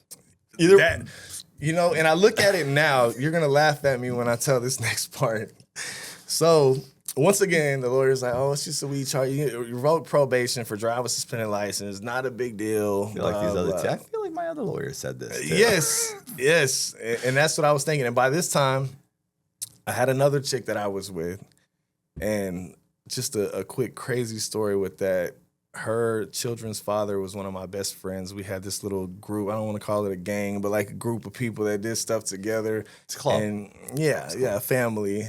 But he did some real scandalous stuff that almost could have got me hurt. And so my revenge was, I'm going to hook up with your baby mama. And then I didn't plan on it to go as far as it did, but now we actually we're living together, and I had to beat him up a couple times, and that was a whole story in itself. I ended up taking her on Jerry Springer, which is a pretty crazy story. No, not really. No, seriously. I took her on Jerry Springer. You were on Jerry Springer? I was on Jerry Springer, bro. We have to throw that in there, bro. What happened on Jerry Springer? Why Why did you take her on Jerry Springer? So Jerry, he does like a referral program. Somebody I knew went on Jerry, and he always asked, like, hey, do you know any people that would be good for the show? Like, maybe you do that. Like, hey, you got any friends or something? But they're like, yeah, I know this guy who's freaking nuts. And they gave him my number, and he called. So what had happened was I wasn't really interested in being in a relationship with her. Mm-hmm. With some of the stuff going on in the drug game I had going, I had a little trailer that I had bought, and somebody set it on fire and burned up all my stuff. I had nothing, right? And me and her had been hooking up, and she was like, look, why don't you come move in with me? And I'm like, hey, I'm not looking for a relationship or anything like that. And she's like, I know, that's fine. You can just stay with me. I'll help you get back on your feet. You know, no strings attached. So I'm like, you sure? And so I move in, and she knew how to win me over, because if a woman tries to control me or tell me what to do, it's an instant I'm ready to fight. But she was so understanding. Like, I could be gone for 3 or 4 days messing with other girls, come back, been partying like a rock star, and she's gonna be like, hey baby, are you hungry? You want anything to eat? Whatever. So I'm like, man. But before we got to that point, I get a call from Jerry, and he's like, hey, somebody gave me your number. Do you want to be on the show? I'm like, well, as a matter of fact, I do. Do you have a story? Yes, I do. So I tell him the story, like, hey, my house burnt down. I'm with this chick. She's in love with me, but I'm messing with these other chicks. And they're like, well, can you get her to come? I'm like, yeah, she'll do whatever I tell her to do. All right, bring her. Can you bring some of the other chicks? And I'm like, well, I don't know if they're going to want to be put on blast. And like, if not, just bring her. And if we have to set up the chicks down here and you just tell your story, then we can do it like that. Right. So, yeah, I ended up going, and I'm telling her, this is just for fun. We're just going to get a free vacation, go be on Jerry Springer. It's all for fun. You know what I mean? It's not real. So I took her to Jerry Springer, told a true story of what was actually going on. And They march out the other chicks. yeah, and said I had a threesome with these chicks. And God. Was she upset? I guess now that he passed, I can say that without getting in trouble. I had to sign some NDAs, but hopefully they don't come back. But yeah, so they set it up.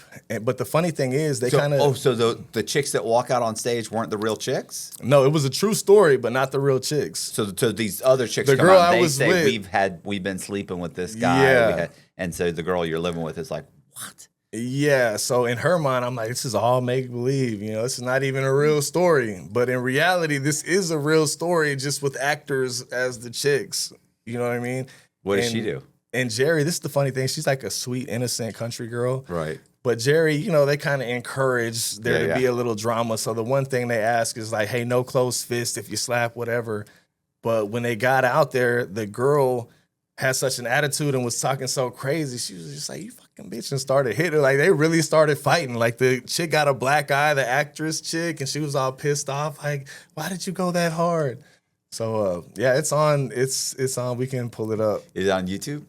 You know, it's been on YouTube for forever. I think they just took it off. But if you type in Cory with the Keys, Jerry Springer, I posted clips on like my Facebook and stuff. It's Nice. up there. It's funny. If you see me talking back then, you're like, wow, he's came a long way. And while I was there, I had snuck some Xanax bars in my shoes and stuff. So I was all barred out on Jerry Springer. Yeah, I lived a much different life back then. But so with this, we're together now. And I go to jail. I'm with that girl. And I'm starting to actually have feelings for her because she's just so freaking loyal. And I end up going to jail. And while I was there, the lawyer's telling me that I'm going to get out. You know, it's no big deal. And I learned the hard way. I went in. They said, man, we're going to go open plea because they don't want to make you a deal. Go open plea and, you know, plead your case to the judge. You were just driving with spinning license, no big deal. You'll get probation. So I went in there like an idiot. I know not to do this now, but I went in there all like, you know, I've been doing 4.5 years on probation. I'm not out here robbing and stealing and doing drugs. I said I had to drive to work for me to pay my probation. I got pulled over driving. I mean, what do you want me to do? And the DA ate my ass alive. He was like, oh, so what you're saying is since you're not out raping and killing, then it's okay not to follow the other rules that Texas has put in place. You can just break whichever rules are convenient for you at the time. And made me sound like a fucking douchebag. So the judge is like, you know what? I've been seeing you in my courtroom, and I'm tired of it. I'm sentencing you to 6 years TDCJ. And I'm like, what? That's prison? 6 years prison? Yeah, that's prison. For driving on a suspended? Driving on suspended. I'm on probation. I mean, I know. 6 years TDC, and I'm like, what? And so this crooked ass lawyer, bro, he whenever we get out, I'm like, man, what's going on? You told me I was going. He's like, man, don't worry about it. He's like, it's a charge. He was like, you'll go down there, do 8-9 months, you'll make parole, you'll be back before Super Bowl. No big deal. But hey, just sign this deal saying we're not gonna appeal because, you know, blah, blah. Sign me off your case. Or if you do appeal, that you'll do it with a different lawyer because I can't be involved. Man, that's some bullshit why I needed to sign off to get him off my case, right? And so I'm like, fuck it, man. I'll go down there. I'll do, you know, a year. I've already done 6 months. I've done 9 months. I can do a year. You know, that's not terrible. I get back, and everybody in the door like, what happened, bro? You're going home? You're going home? I'm like, nah, what happened? And they gave me 6 years TDC. They're like, what? You got with a drug-free? I'll never forget a dude named Killer from Killeen, Texas, black dude, goes, and he was like, cuz, you got 6 years? You gonna do 5 before you even see parole? I'm like, what? Hell no. Ain't no way I'm gonna do no 5 my years. lawyer just told me. Yeah. No. He said, no, I'll be home before Super Bowl. Yeah. He was like, no, bro, you're doing 5 years. I'm like, what are you talking about? He's like, I got a homegirl that the same exact thing. She got drug-free zone, and she had to do her whole 5 day for day. And I'm like, well, she probably had drug, like coke or something. He was like, no, she had marijuana. She had a pound, the same exact thing. I'm like, man, there just ain't no way. And so I tell my girl, I'm like, hey, man, Killer's in here tripping. He's talking about I'm going to have to do 5 years. I said, call a different attorney, not the same one, and tell them the situation and see what they say. And I never forget calling her the next day. And when she answered the phone, she's like, hey, baby. And my heart dropped. I'm like, why do you sound like that? What's going on? And she was like, I talked to the lawyer, and he said that you're going to have to do 5 years. And I'm like, what? Man, my heart dropped. I'm like, no, it's got to be a mistake. Call a parole attorney. Tomorrow, call a parole attorney, and there's got to be a way I can make parole. I don't care what I got to pay, whatever. Next day, I'm sorry, baby. The parole attorney said, don't even waste our money because you don't even see parole. And then that's when it hit me for the first time in my life. I'm like, oh, my God, Killer 5 years. He should have represented you. Right? He knew more than my attorney. And that's when it really hit. Because, 6 months sucks, 9 months sucks. But when you hear you're doing 5 flat, like good behavior out the window, you're doing 5 flat. And I just couldn't. I'm from Maryland, bro. There's rapists and people that are getting less time. Like, how? And I'll never forget going into my cell that day. And we had an open dorm, but we had cells that you sleep in that locks up and you got 4 people. Mm-hmm. I'm the only white guy in there. There's 3 black guys. None of them make commissary. I'm the only one with a big box of commissary. One of them is an open Satanist that he will literally cut his head with a razor, take the blood, draw pentagrams in his bed, and pray to Satan in the dorm. And the other guy was like, hey, cuz, you got a honey bun? And I just think like, oh, my God, bro, this is my life for the next 5 years. Like, this is horrible. And I remember asking this one guy, I'm trying to hype myself up. Like, there's got to be some good points to prison. There got to be some fun. So I'm asking this guy, I'm like, he'd done like 10 years. I'm like, hey, bro, tell me some good stories about prison. Something cool, something that was fun. He's like, man, I don't know if I can think. There got to be some good points. He was like, man, oh, yeah, there was this one time where my homeboy got in a big-ass pack of tobacco. We had all the tobacco we wanted, man. We smoked cigarette after cigarette till we just got sick. I'm like, bro, that doesn't sound fun at all. I don't even like cigarettes. Like, that's the best you got? And I was sick, man. So, boom, now I'm going to prison. And when I go, while you're in county, your girl's going to write you, put money on your books. And I tell her, Especially I'm like, if she thinks you're coming home. Yeah. Well, so when I get this time, I'm no dummy. I know how the game works. I tell her, I'm like, look, I got to do 5 years before I even see parole. I know you're not going to be out here waiting on me. Why don't we just break up now? If you still want to write me, put some money on my books, come visit here and there, cool. But let's be realistic. And she's like, are you fucking crazy? She was like, I'm not going nowhere. I'm riding this out. And, it sounds good. You want to hear it, but you don't really believe it. I'm like, all right, if you're serious, then let's get married. Let's get married right now while we're in here so we can get contact visits. She's like, okay, let's do it. Contact visit? Oh, just so that you... So you're you talking to her through glass or through Yeah, so when you go TV? to prison, if you're married, you can actually hug them and talk in person. If not, you got to talk through a glass or a TV. So... I'm not getting married just for a hug. I'm doing 5 years, and I'm not doing it for a hug, but I'm thinking, okay, the odds of her holding it down are slim. Yeah. But if we're married, that gives a little bit more you're incentive. Probably locking her in a little bit. Yeah, a little bit more. And, the thought of my mom's gone at this time. My dad's in prison. I don't have nobody. This is going to be a long, lonely 5 years. So if I can lock her into something as much as I can, I'm going to try. So we get married while I'm in county. And I keep thinking of the fucking... Oh, my God. What's the comedian, the black comedian where the girlfriend shows up and he's like, who little white baby is that? These two, that one might be mine. No, that's your baby. He's like, I've been locked up 9 years. Do the math. Yes, bro. So, Oh man, God, what is it? Do you know who I'm talking about? Yes. Cat Williams. Yes. Yes. God, he's funny. Yes, it's very similar to that. But so You're we locked get up. married. Yeah, we get married, and everything's good while I'm in county, and then they ship me off. So in Texas, we've got something called transfer units, and then you got your ID unit. Transfer is like the intake where you typically do up to like 2 years, and then if you got more time, then they send you to where the people are doing time. So I went to Buster Cole unit. It's up in North Texas, and this was the hardest time of my life. So it went, as I get there, the calls start getting a little bit more sporadic. I'm not getting a letter every day. I can feel things starting to change a little bit. And I'm wanting to make the most of it, and you're wanting to hold on to the person. So I'm taking like HVAC classes. I'm trying to do all these things to show like I'm going to be rehabilitated. Just wait for me for these 5 years, and I'm going to do all this stuff. Right. And I remember it was like 120 degrees. We're in 10 buildings. In intake, you don't get personal fans. You don't get radios. There's no AC in Texas prison. So it's so hot that it feels like you're sweating until like 12, 1 in the morning. It's so hot because you got 2 fans on each side of the dorm. Unless your bed's right there, you're not getting none of it. So it would literally feel like bugs were crawling down your skin because you're just sweating until like 1 or 2 in the morning, where it will finally cool off enough for you to fall asleep.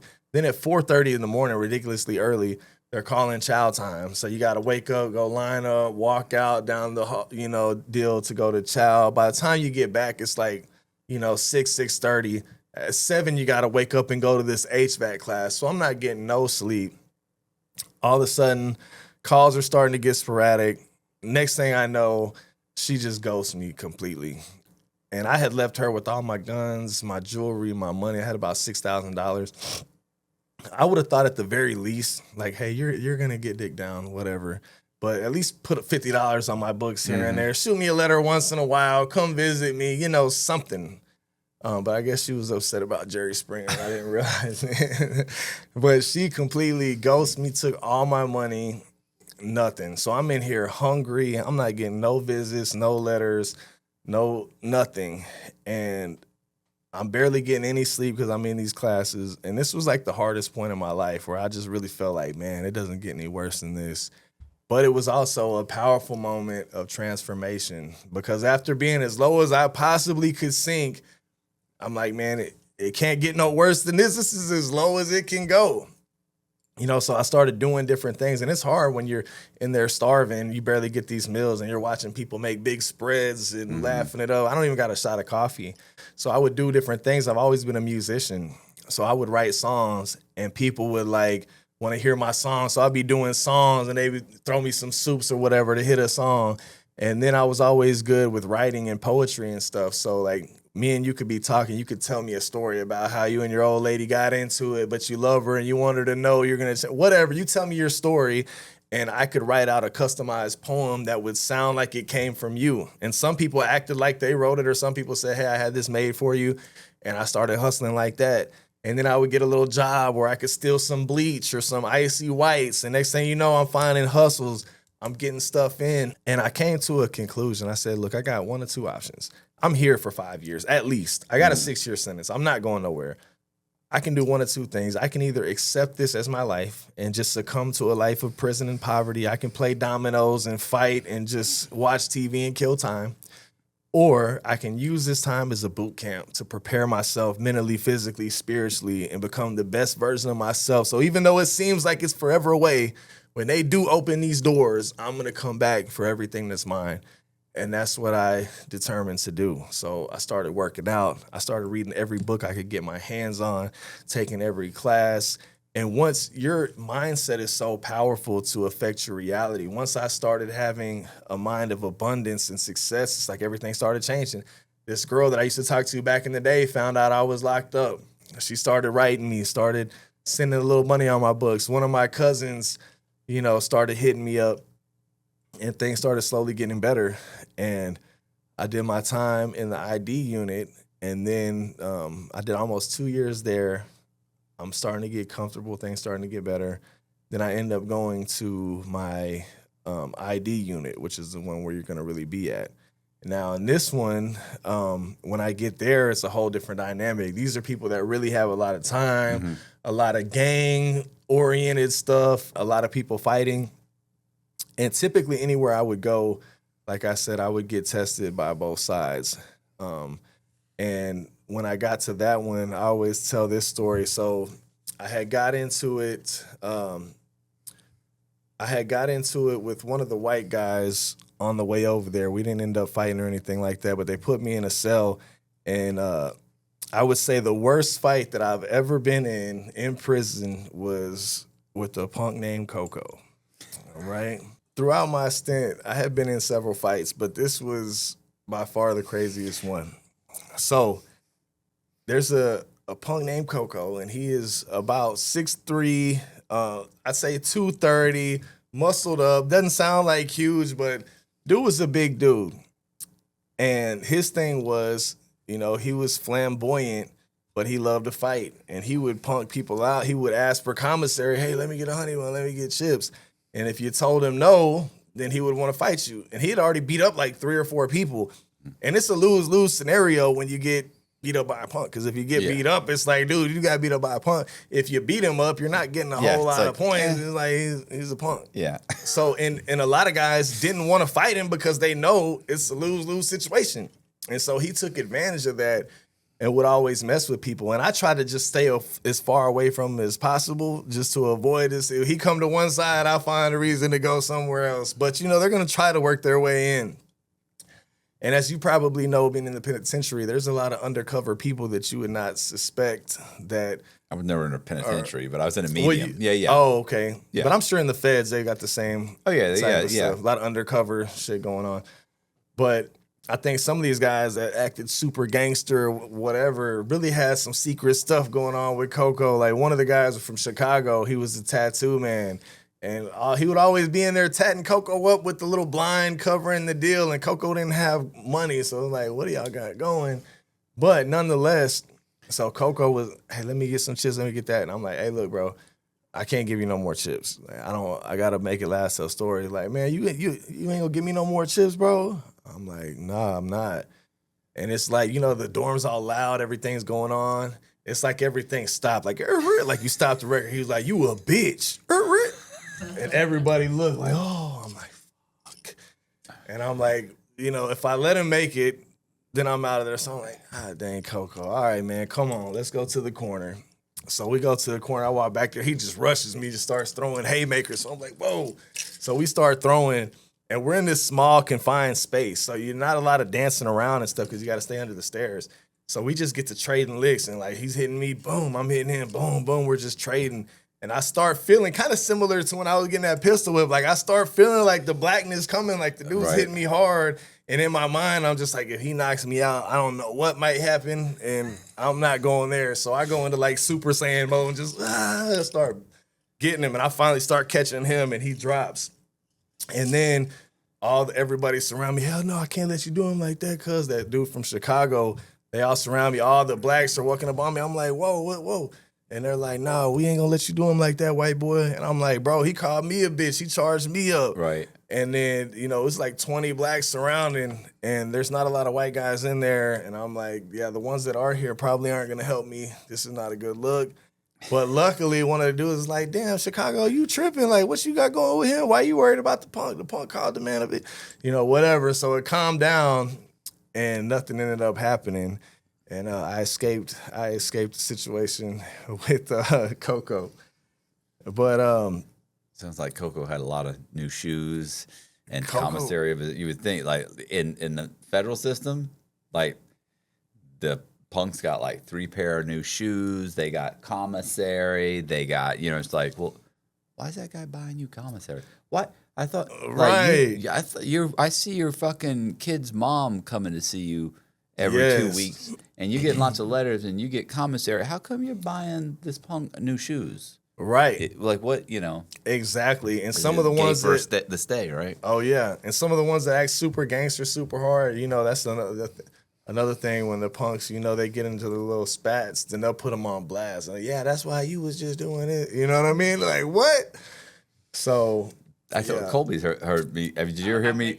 I'm thinking of the two stories. Which one? The library or the Zach? Both. Oh, of those. either one. I was thinking people ever ask you like, man, what's the worst thing you ever saw in prison? Yeah. They ever ask you like, and mine is not what you think. I'm like, yeah, it's not what you think, And they're like, what is it? I'm like, well, like, have you ever heard me tell a story about the library? I don't think so. I was at the medium, right? And in the medium, unlike the low security prison, in the medium, you go to the library, nobody's there. Right. There's like it fits 40 people. There's like 6 people there. And so it's me and a couple of guys. They're doing legal work, whatever. It's semi-quiet. And I'm sitting there writing a story or an outline. I don't even know what I was doing, but I was doing something there. And there was a punk there with probably, let's say 5'10". I don't know how tall, but 5'10" with braided hair, like, real thin, like Bo Derek, kind of thin braided hair, right? Black guy sitting there, looking at like a Vogue magazine.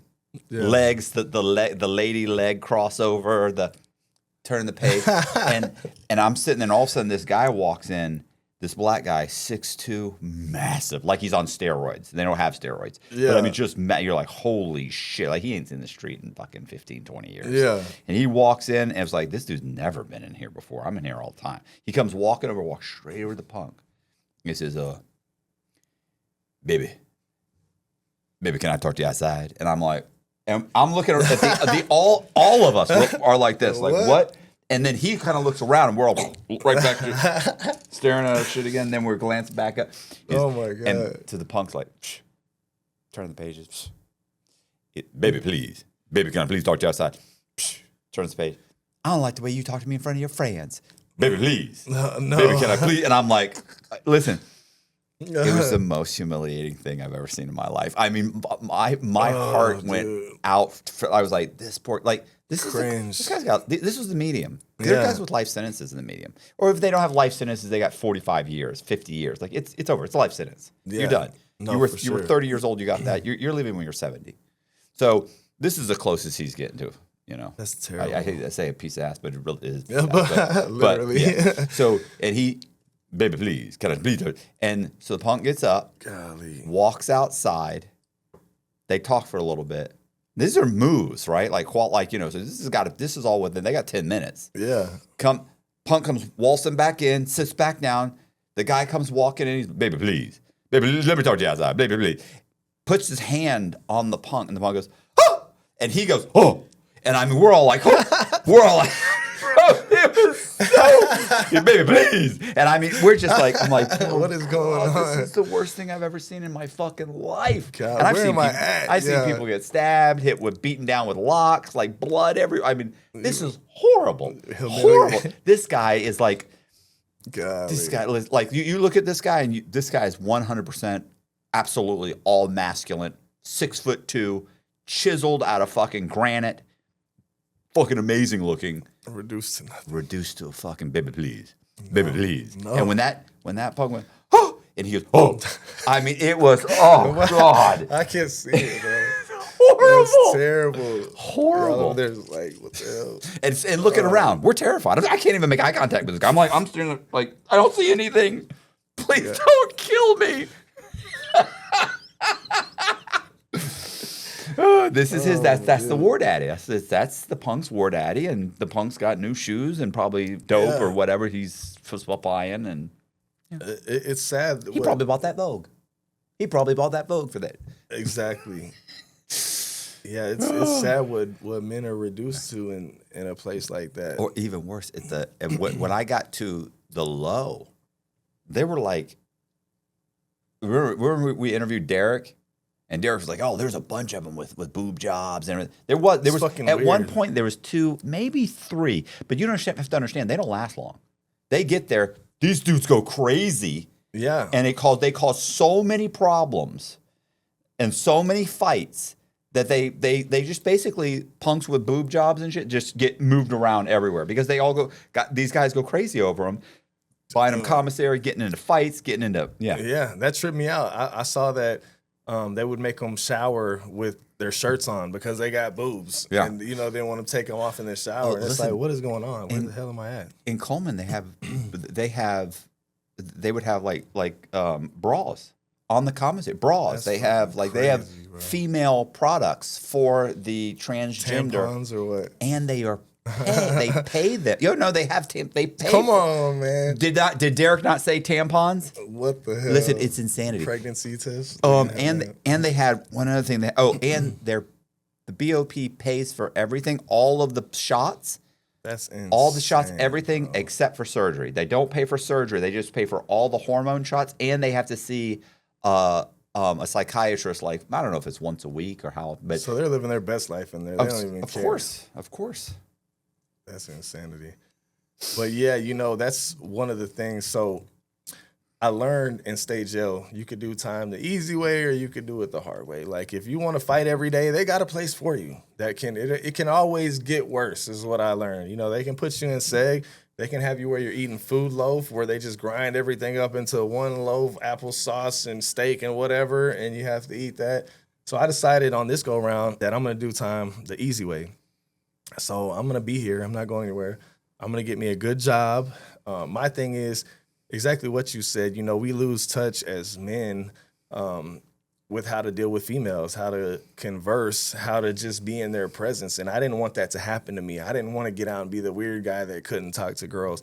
So I made it a point that I would get jobs that would put me in the vicinity of women, and I would force myself to talk to them. And it's a dangerous game. So I ended up, one of my things, I would read a lot of books like The Art of Seduction and The Game and different things because I wanted to still be able to interact. And I would the 48 Laws of Power. Yes, I read all those books. They banned that in the BOP. Yeah, You're they not even banned allowed to that. get it. Yeah, we had to get it. We had to get it secretly. Put a different cover on the shit. Yeah, I actually had it written down in one of my journals. Just had the laws written so I wouldn't get caught with the book. Mm-hmm. And I had some crazy stuff in there. I had a manifesto and all kinds of stuff. But they ended up finding it and tried to charge me with some terrorist stuff. But yeah, so I read all those books, and I would get a job where I was like a hallway porter where I'd be cleaning at night. Or eventually I even got a job working up in the front with the warden. And that was my thing that I did to try to pass the time is I would talk to the women and I would establish relationships with them. And if you want to really test your game as a guy, that's how you really test it because you got thousands of people with the same haircut, same look. Most of us are working out. We don't have any status symbols or anything. You're all the same. So you really got to do stuff to stand out and talk to these women.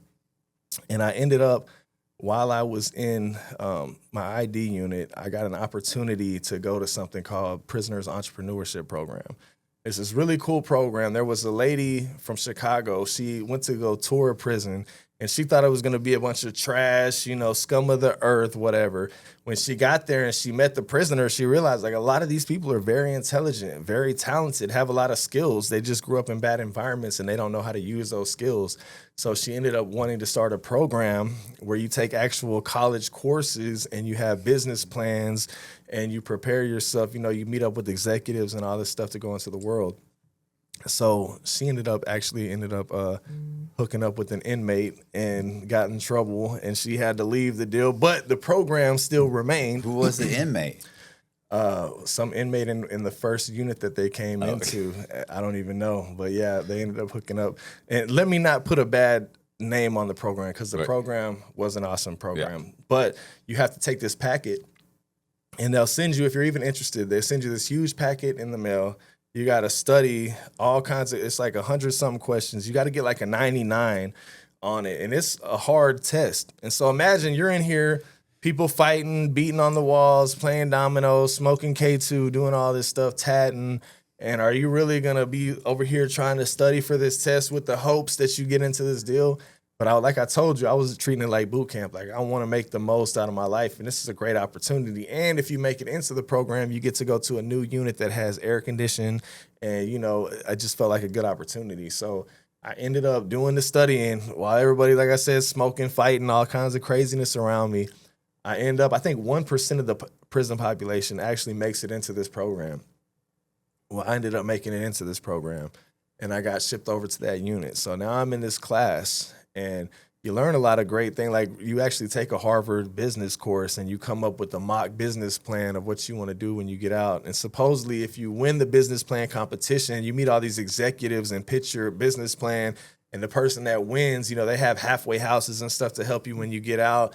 And they'll contribute like $10,000 towards your business idea if you won the competition. And they got a network. They look out for each other. The bad part of the program is you get a lot of people. If you're in the program, you can't get into any fights. You can't get into any trouble. You know how it is with certain. Yeah, so people know that. They know that, and they start Yes. Trying you. Yeah, or start telling on you or being fake over here and then acting all godly and holy, because it's also a Christian-based program as well. It's hard living both lives. Like, I'm in here in a regular dorm with all this prison stuff going on, but I've got to walk this walk. And then I got people trying to antagonize me because they know that I'm walking this walk at the same time. But I ended up doing really good. I was pitched to probably win the business plan. I was acing the class and everything. But I had this guard. I had a couple different girlfriends that I talked to throughout the process. You know, I would get a kiss here. You know, they'd bring me some free world food, just little stuff. But I had this one lady, Miss Wilkie, and she loved her some me. It was a country girl. And we got to talking, and I wasn't the type, you know, I didn't want to bring in drugs or anything like that because I'm trying to better myself. So I'll have her bring me like creatine for me to work out, or bring me food, or three-way call somebody. And I would work the night shift where I would be out like waxing the floors and I'd be chilling with her. The most fun I ever got to have is she had came to do a cell search, and I got a little head while she was in the cell search, which to me, that's like the greatest thing ever. You know what I mean? Because I haven't touched a woman in so long. But a lot of the guys, when you're in there, they hate that. They want to snitch on you because it's like you're getting some kind of action that I'm not getting, and I'm pissed. And they're all trying to shoot at them. So when they see you getting some attention or some food, you know, everybody's pissed. Everybody wants to tell on you. So they ended up trying to catch me, but they didn't catch us together. But they knew I was out of my cell when I wasn't supposed to be. So they couldn't give me a charge, but they ended up getting me kicked out of that program. So once again, I have a history of this. I was a couple of days from graduating this program, put in all this work. Like 3 days before graduation, they kicked me out. And so now They're I'm picking like, on you. damn. I know, right? It's not your not fault. because It's not I'm not your- making good right. decisions, right? But so that happens. And then I talked them into letting me go back. It all worked for my favor. Everything happens for the greater good. But I talked them into letting me back in the program. Had to redo the whole course again. And once again was pitched to win. A day or two before freaking graduation, I was cool with the guard, and it wasn't my time for commissary, but she let me go to commissary. And the little commissary lady was a mean-ass old lady, and she saw that it wasn't my dorm, and she knows about the program too, so the guards will use that to their advantage. She went and told on me, this wasn't his day. So I get kicked out again, still don't get to graduate the dang program. But I got shipped. Is graduating really the goal? You know what I'm saying? I got the info. The info's, learning the process and knowing how to write a business plan and be able to think in that vein is really it's like is getting a degree from college really the goal? 100%. And that benefited me. I got to go through it twice. So I got all the information. I'd have to go through it. I got a learning disability. Yeah. I need to go through it twice. You know, and it's funny because, you know, out in the world, I was always smoking or partying or whatever. Like when you're sitting in a cell and you're sober, it's like I was amazed at how much better and more capable I was at doing schoolwork. Like, wow, I'm not high out of my mind. It's a little bit easier, and I have nothing to do but sit in this cell and study anyway. So I was actually very capable. But yeah, I got all the information I needed, all the connections I needed. And then instead of going out and being one of their halfway houses and being under their thumb, it kind of forced me to go out on my own and do my own thing. So I've told my story a few times on different podcasts, but I'm going to tell you an exclusive part that no one's ever heard right here on the Matthew Cox True Crime Podcast. So I get shipped off because I was talking to that guard, end up going to a couple other spots. It seems like forever, but my day finally comes when I'm going to get released. And you wonder why people mess up. You know, I've been in here. So I did 5 years on the 6th before I saw parole. Saw parole, even as a trustee working for the warden, they still gave me a set off. And I did 3 months away from my full 6 And then they gave me parole just so they could say we're giving out parole so it looks good on their stats. Right. But I basically pull day for day. And when they send you out, all they do is give you $100 check and some mismatched clothes and like, okay, you're free, go do it. And I only had a couple months of parole, so, I checked in, once or twice. But then you're out on your own and you just got to figure it out. And that's why a lot of people end up going back because it's like, hey, where do I go? Luckily, my stepdad, like I had told you, I think he kind of felt sorry for my situation. So he gave me a spot to parole, which I'm thankful for because he didn't have to do that. I instantly started working for him. He does like carpet and tile. That's never been my type of deal. I'm going to do whatever it takes. And I was already determined to succeed. So I'm like, I'm going to do whatever, but that's not really my style. So I did that. I saved up $400 and he matched my $400 and we went and got me a Tahoe. I had like a 07 or 08 Tahoe. The back windows were busted out. They had tape over them, paint faded, but it ran. Yeah. And we found it from this car shop. Like, hey, you got anything y'all are wanting to get rid of just for cheap? They're like, hey, that old busted up thing in the back. Cool. So I taped the windows and I got my first car. And that's about, he gave me a roof over my head and helped me with that to get that car going. And so I'm off to the races. Now, I knew that I wasn't going to do carpet and tile. The only other job I'd ever had besides selling drugs is I had worked as a waiter for some time. And I'm like, I made pretty good money doing that. Let me do that. So now, mind you, I've taken this business course, business plans, all these different things, right? How to interview, etiquette, all these different things.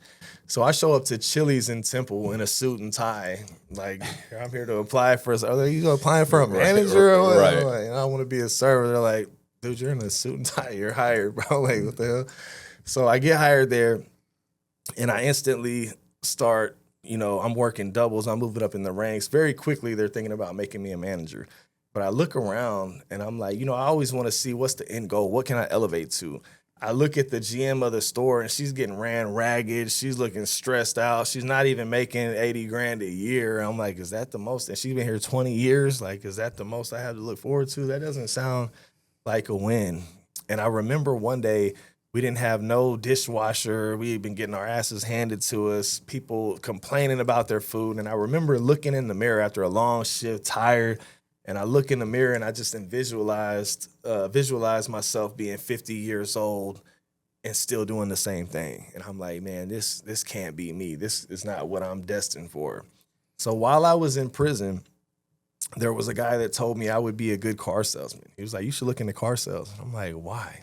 And he was like, just the way you talk to people, that you interact. And he said, you can make dope boy money. You can make 10, 20 grand a month if you're good at it. Mm-hmm. And I'm like, okay. And I was never even a kid that was like into cars, could tell you engine sizes, any of that.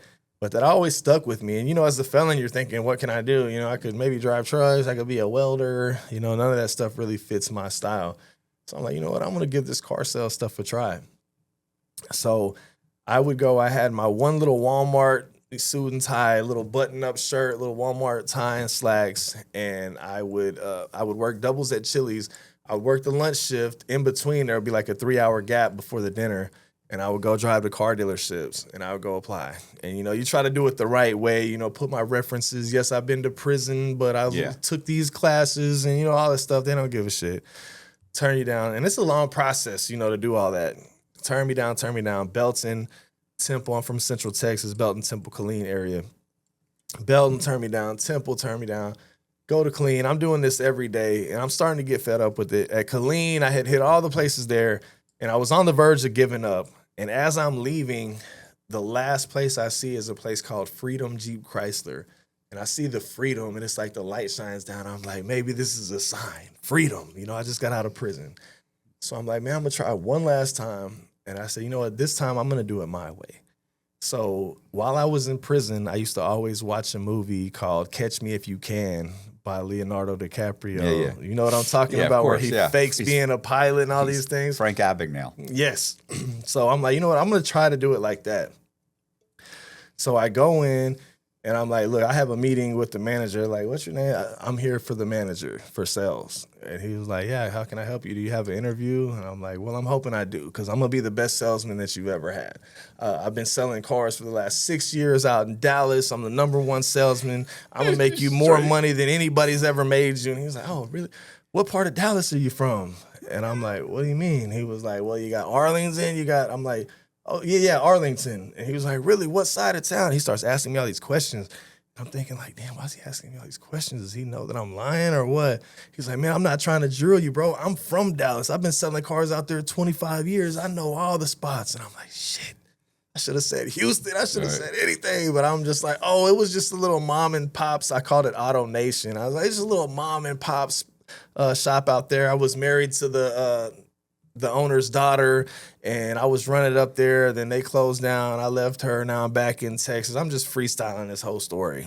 And he was like, you know what? I like your style. I think we ought to give you a shot. So he passes me to the next guy. I have my interview with him. He thinks it's good. So now he wants me to talk to the general manager. She's not there. On my deal, this is so crazy how everything falls into place. On my references, I had put the guy from prison. He had just gotten out. I put him down as a reference that he was my manager at this Auto Nation spot. The guy from prison that said you'd make That a good said car, I would- car salesman. Okay. And he's from a whole totally different place. This is so crazy how this happened. But I put him down, and I'm supposed to talk to the general manager. The guy had just got out of prison, so I put his number and stuff. He was like, hey, bro, did you put me down on a job You application? didn't call him and tell No, him? I just put him down. And this is how crazy this is. He was like, did you put me down on a job application? I'm like, yeah, just go along with it. You were my manager at Auto Nation, this little mom and pop shop. He's like, first of all, dumbass, Auto Nation is a huge franchise. It's not no mom and pop. Yeah. And I'm like, well, just say it was an offshoot. He was like, man, but the crazy thing is, the lady that called me the GM, her name was Shay Lee. And the weird thing about it is, I went to prom with a girl named Shay Lee in this little bitty Bodog town in Texas, and I've never heard that name before. Yeah. And he was in the car biz too, so he was like, man, if this is her, we might both have a job. And I'm like, don't try to step on my toes, bro. Like, hold on. But so I get called in the office the next day. They said, don't come dressed to work, but we want to talk to you. I'm thinking like, damn, they found out I was in prison. I should have been honest, blah, blah. So she calls me in here, stone cold, beautiful blonde.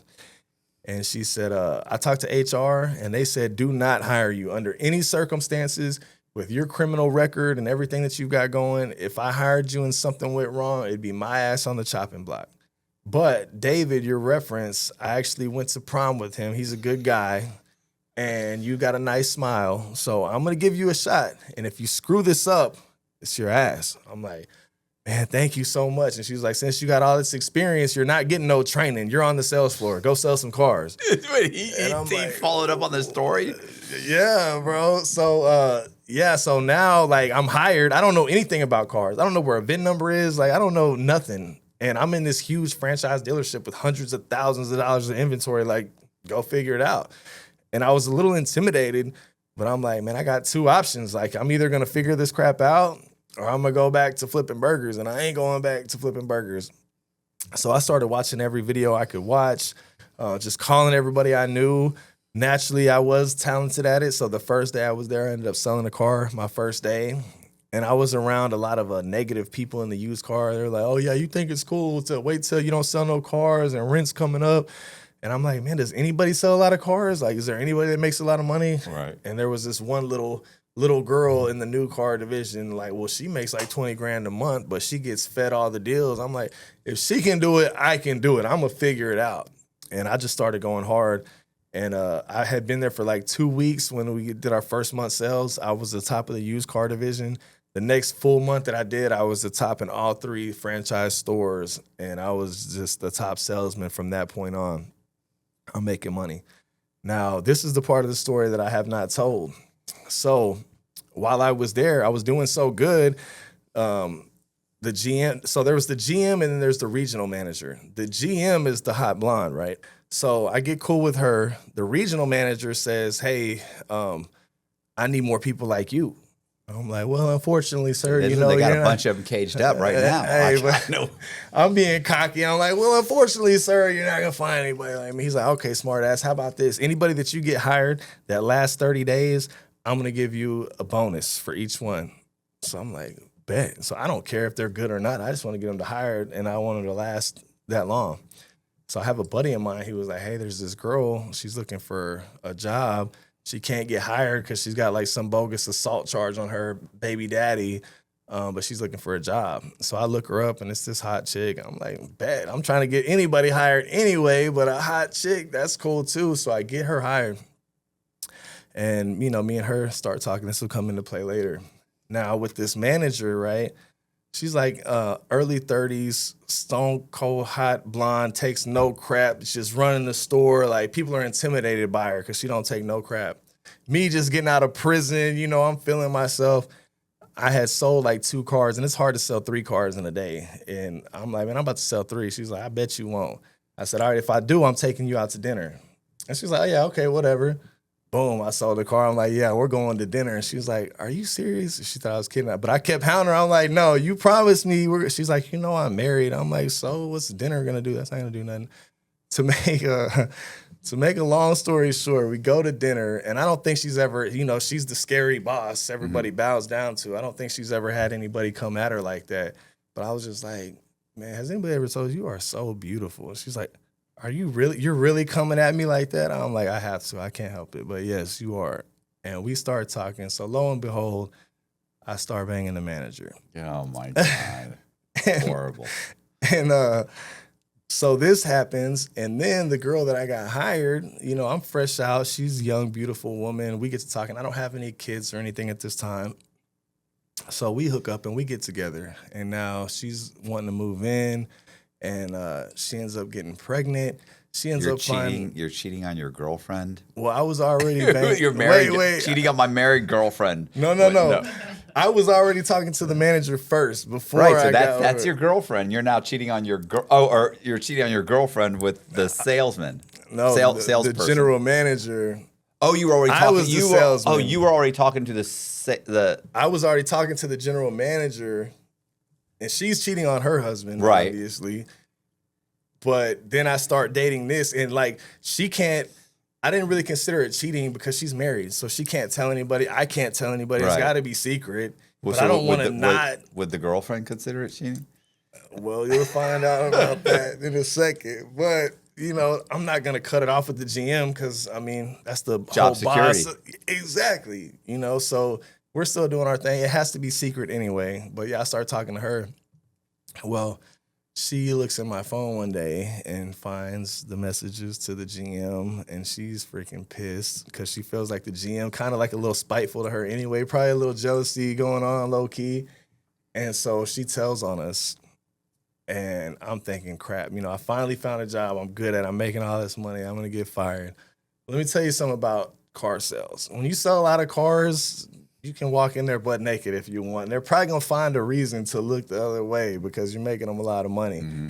So the regional manager pulls us to the side. He was like, look, don't lie to me. I already know what's going on, and I can't believe this. You're my top GM, and you're our top salesman in the whole company. If I fire one of you, I got to fire both of you.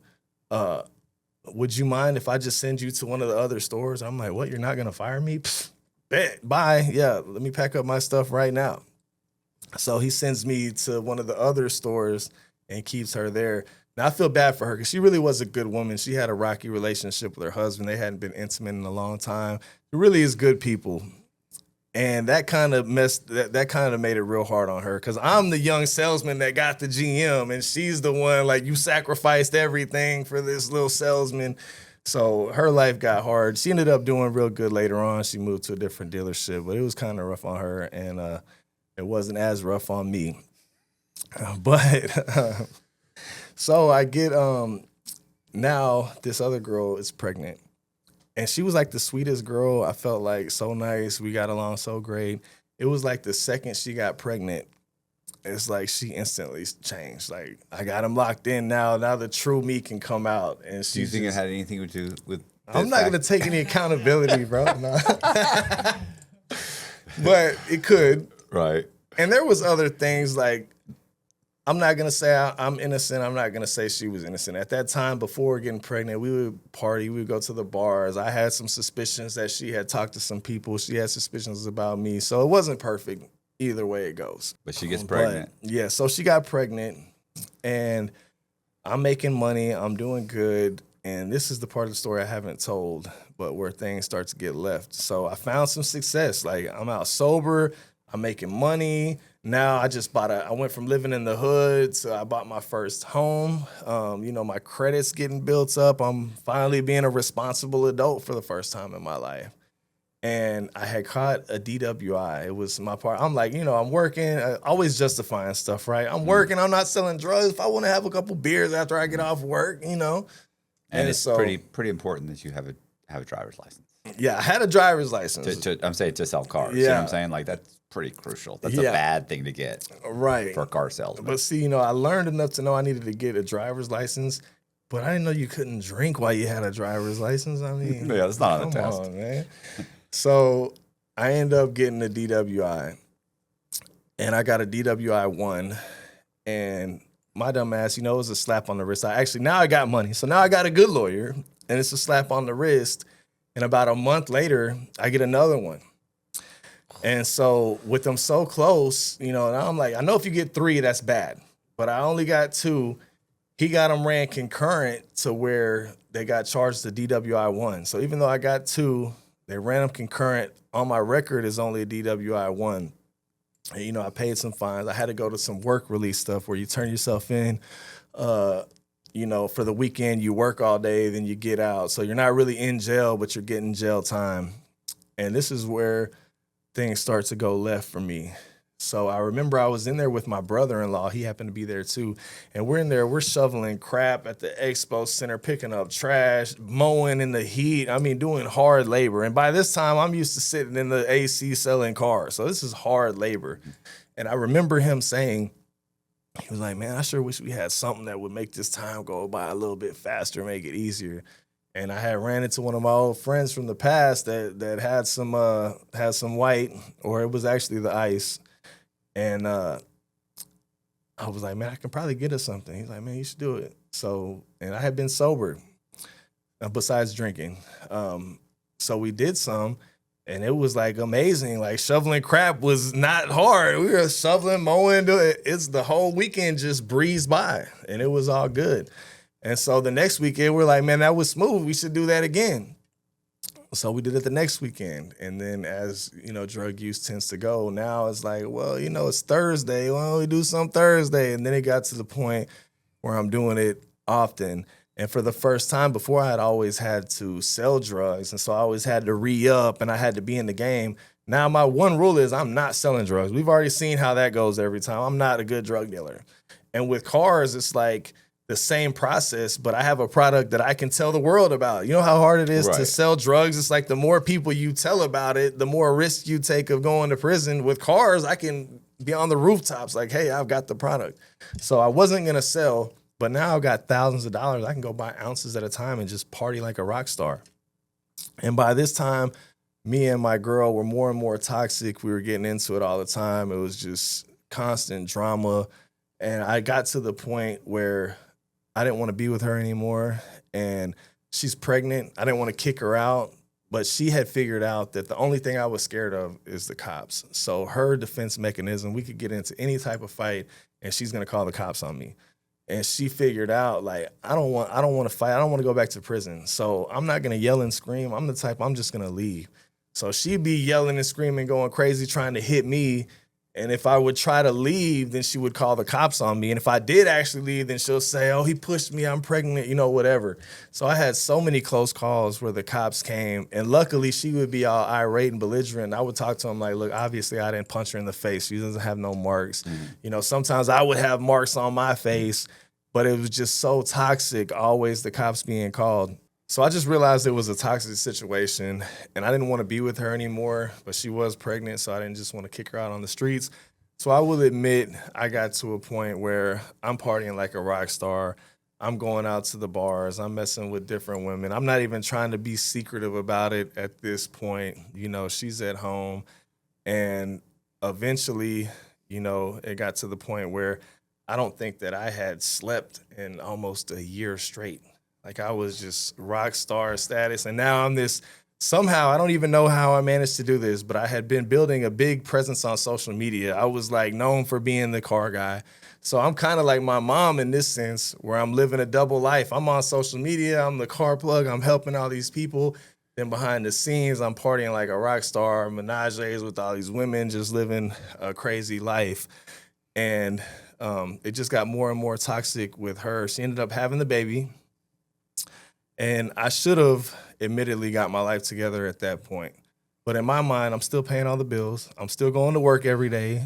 The baby's got everything. And even at my lowest point, I always loved my daughter. I've always been a great dad, took care of her. But I should have got sober and done the right things. And right when she was born, we get a call, and we had moved out of the hood. Now we got our new house. And I'm sitting there. I'll always remember playing with my little cute baby. And I get a call, and it's somebody from CPS. And they're like, hey, you need to come open your door. I'm like, what are you talking about? And they're like, well, don't you live on Wolf Street? I'm like, no, we moved. Well, where are you at? You need to show us your baby. I'm like, show me my baby for what? And they were like, apparently if you've had at least 2 domestic violence calls, even though she was pregnant, they automatically alert CPS and they want to come see the baby. I'm like, see the baby for what?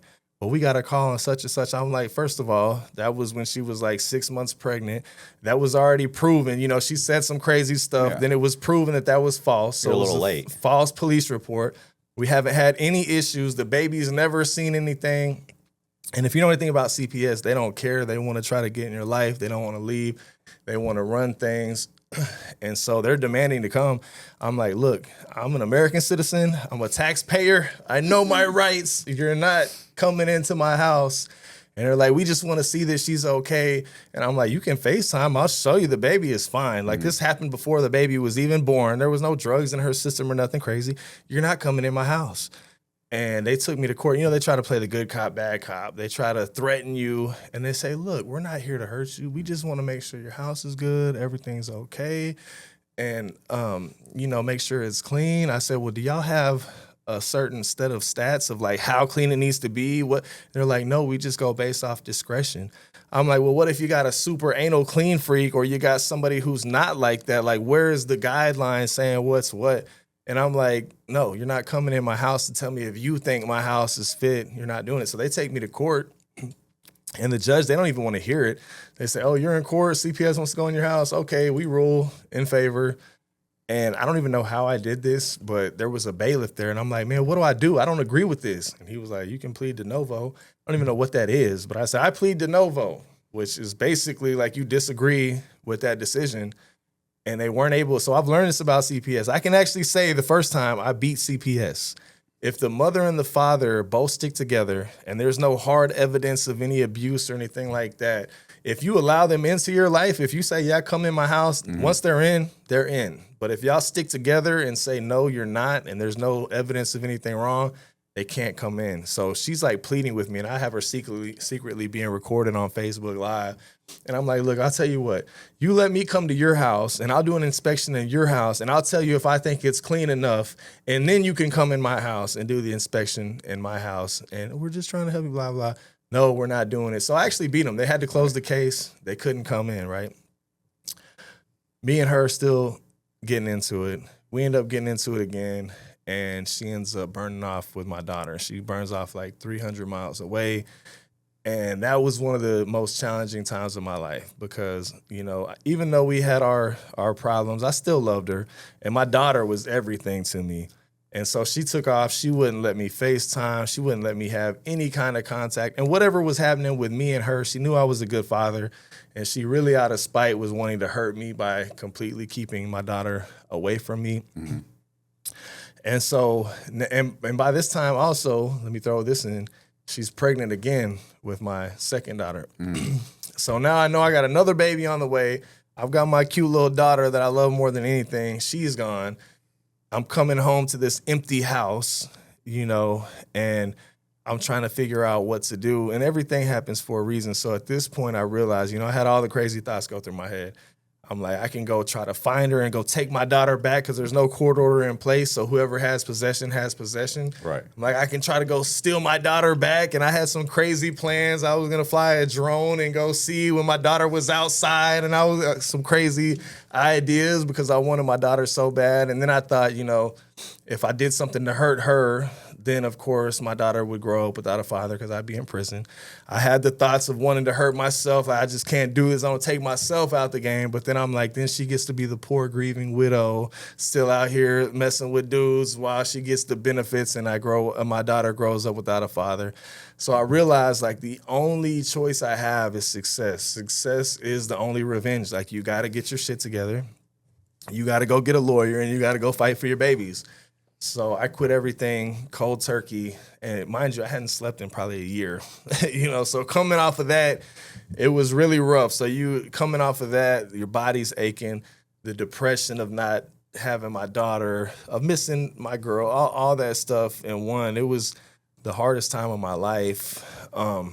But slowly but surely, as I started to sober up and I started to do the things I needed to do, I had a lot of plans. Like, I remember even when I was at my lowest, people would tell me, like, I remember when you were high as a kite, almost lost everything. And you were talking about how one day you were going to own a car dealership and you were going to own properties and do all these things. So I finally, at this point, put all that stuff into action. And I end up applying for a dealer's license. And now during the dealer's license, they try to block me because of my criminal record. Because of my criminal record. So usually when you apply for a dealer's license, you have to have a 2-year lease. You have to have all the stuff turned on. It's a process. You spend thousands of dollars to apply. Usually within about within about a month, you get approved and you can be making money. So with me, they kept trying to deny me for like 6 months. So I'm having to pay all these bills, keep everything going, while they're denying me this whole time, trying to basically choke me out. They ended up telling me that they were going to deny me my dealer's license. And so I'm devastated. I'm like, man, I've been doing all this stuff right. I had like 50 people send reference letters. I did all the things you're supposed to do. And there was one lady, everything else is online. There's one lady that I had actually talked to on the phone and told her my story, how I was fighting for my daughter and all this different stuff. And right when I was ready to give up, they said, if you accept the appeal, you get your $2,000 back that you put in. If you try to fight it, it's going to be about a year in court. You're going to have to continue paying for the property. You never can beat the state. It's pointless. You might as well get your money back and go. And I'm like, man, I came this far. I'm not giving up. So we're going to rock it till the wheels fall off. And I appealed it. And a couple months in, when I was getting ready to give up, like, man, this ain't going nowhere, I get a call from that lady. And she says, I want you to know that they said not to give you the license. And I told them that, you did all the things and we should give you a chance. Everybody on the whole board was against it. I told them I would accept their decision because I work for them, but I think it's wrong. And that I am going to talk to the vice president and tell them that you deserve a chance. And make a long story short, I just want to congratulate you because they overturned the decision and you now have your dealer's license. Nice. So, yes. What year is this? When was this? This is 5 years ago. Oh, okay. Yeah, so I get my dealer's license. I get an attorney. I start fighting to get my daughters back. And I think at first I don't even know how, because now at this time I'm a business owner. I own a home. I've done all the steps. I've taken all the drug tests. I've done everything that I have to do to show that, I'm a capable father. But of course, I got the background against me. She's in possession of the child. Mm-hmm. Somehow, even though she was bouncing from couch to couch, she had somebody help her out with an attorney.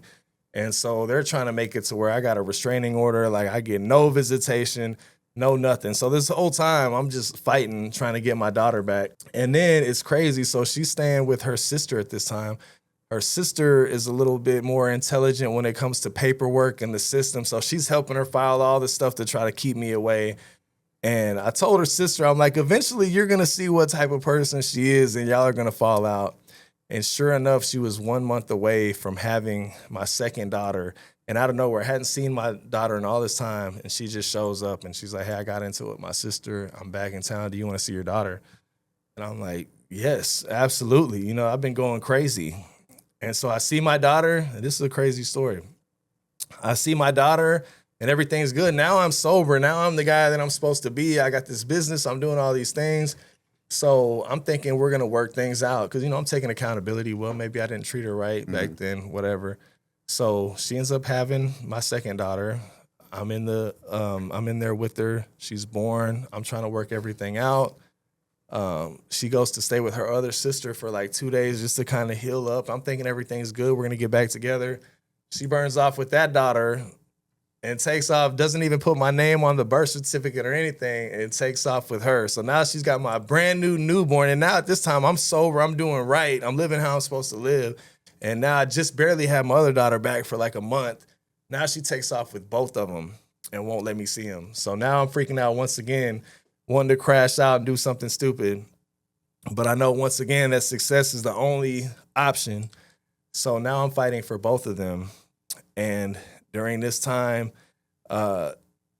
she had a lawyer and she's fighting. I think eventually she started to realize like he's not gonna mess up. He's not gonna get back on drugs. He's not gonna give up. I'm making a lot of money at this point. So it's like his money is not gonna run out. Mm-hmm. And eventually they tried to scare me. They said, look, here's your options. Either you can accept like where you get to visit her, no overnight stays and get a couple hours here and there until they start school, or we're going to try to file where you don't get to see them at all. I'm like, so what? At this time, they're just born and 1 year old. I'm like, school, that's like 5 and 6 years old. You're telling me they're not going to get to stay the night at my house until they're 5 or 6 years old? Yeah, that's what I'm telling you. You're either going to accept that or we're going to try to make it where you don't see them. I'm like, man, let's go. So we battled it out in court. She finally gave up and gave me standard visitation to where, I get them every other weekend. And now things are getting better, right? I've got the car dealership. It's getting more and more successful. I do a lot of, I've always been a musician. I didn't want to be one of those struggling artists, bouncing, trying to beg for studio time. So with the car dealership, I'm making money, but I was able to tie my music in to my marketing and stuff for the car dealership. So I would actually be making songs and commercials that would go viral, but I would tie it into the car sales. So I'm doing my music. Once I started making some money, I started asking myself, well, what do people with money do? Well, they buy real estate. And mind you, I never had anybody to teach me any of this stuff. I'm learning it all on my own. But I start buying real estate. I've got the car dealership going. I've got the music going. I actually end up running into an artist, multi-platinum artist. His name is Lil Flip. He came and bought a car from me and heard some of my music. He loved the music, ended up getting me signed to his record label. So now I'm touring. I'm living my dream, right? I've got money flowing in. I've got my daughters back. I'm still having fun. I'm still talking to girls. I'm doing my music. I'm living it up. And I think it's important for people to realize you can make mistakes. You can fall to the bottom. You can rise to the top, but it's also very easy to fall back down again. So my thing was everything was great, but I would still, after a hard day at work, I like to have my drinks and, talk to the ladies or whatever. And there was a time, now, mind you, I'm 2 DWIs in, but they're ran concurrent. So on paper, I only have 1 DWI. And I got these girls, they want to hang out. I wasn't going to go. I was not going to do it that night. But she said she had her friend, and she's like, my friend likes you too. Why don't you come and kick it with both of us? So I was like, I could turn down 1. I can't turn down 2. So I go. We start drinking Bacardi 151, messing around, having fun. She was all the way in Temple. I'm living in Killeen. It's about a 30, 40-minute drive. So by then, it's late. I'm drunk. I'm tired. I'm ready to get home. I'm almost to my house, and I'm going like 110 miles an hour because I'm just trying to I'm almost there. I'm trying to get there. Lo and behold, state trooper right here on the access when I pass. That's crazy. That's crazy. Right? Why? I don't know. That was dumb. I'm just keeping up with traffic. But it gets dumber. It really does.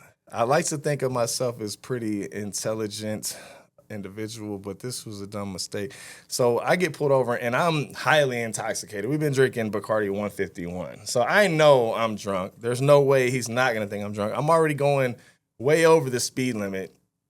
So this is not going to be good.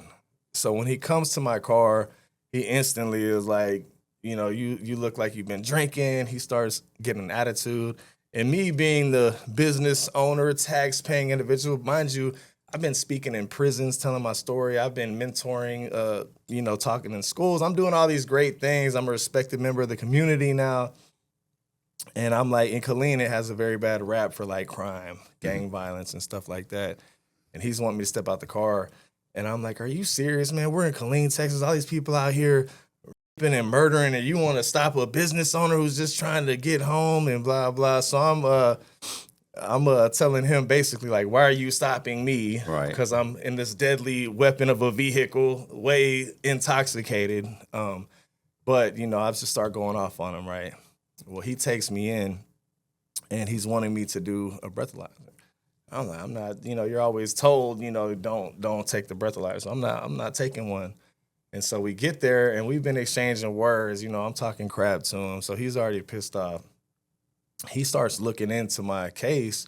He says, well, it says he's got a DWI 1, but technically he's had 2, and this is technically a 3rd. We need to try to enhance him, and you're going to give us a breathalyzer. I'm like, no, I'm not. And so then when we get there, he said, well, we just got a court order from the judge. You're either going to give us a breathalyzer or we're going to take your blood. And me being, you know, I'm an American citizen. I have rights. You can't forcefully take fluids out of my body without my consent. So I'm like, no, you're not. And they're like, we're telling you, you are either going to give up your blood or we are going to take it. And I didn't think that that was legal or possible, but apparently it is. Because they had 15 people tackle me, and I'm trying not to.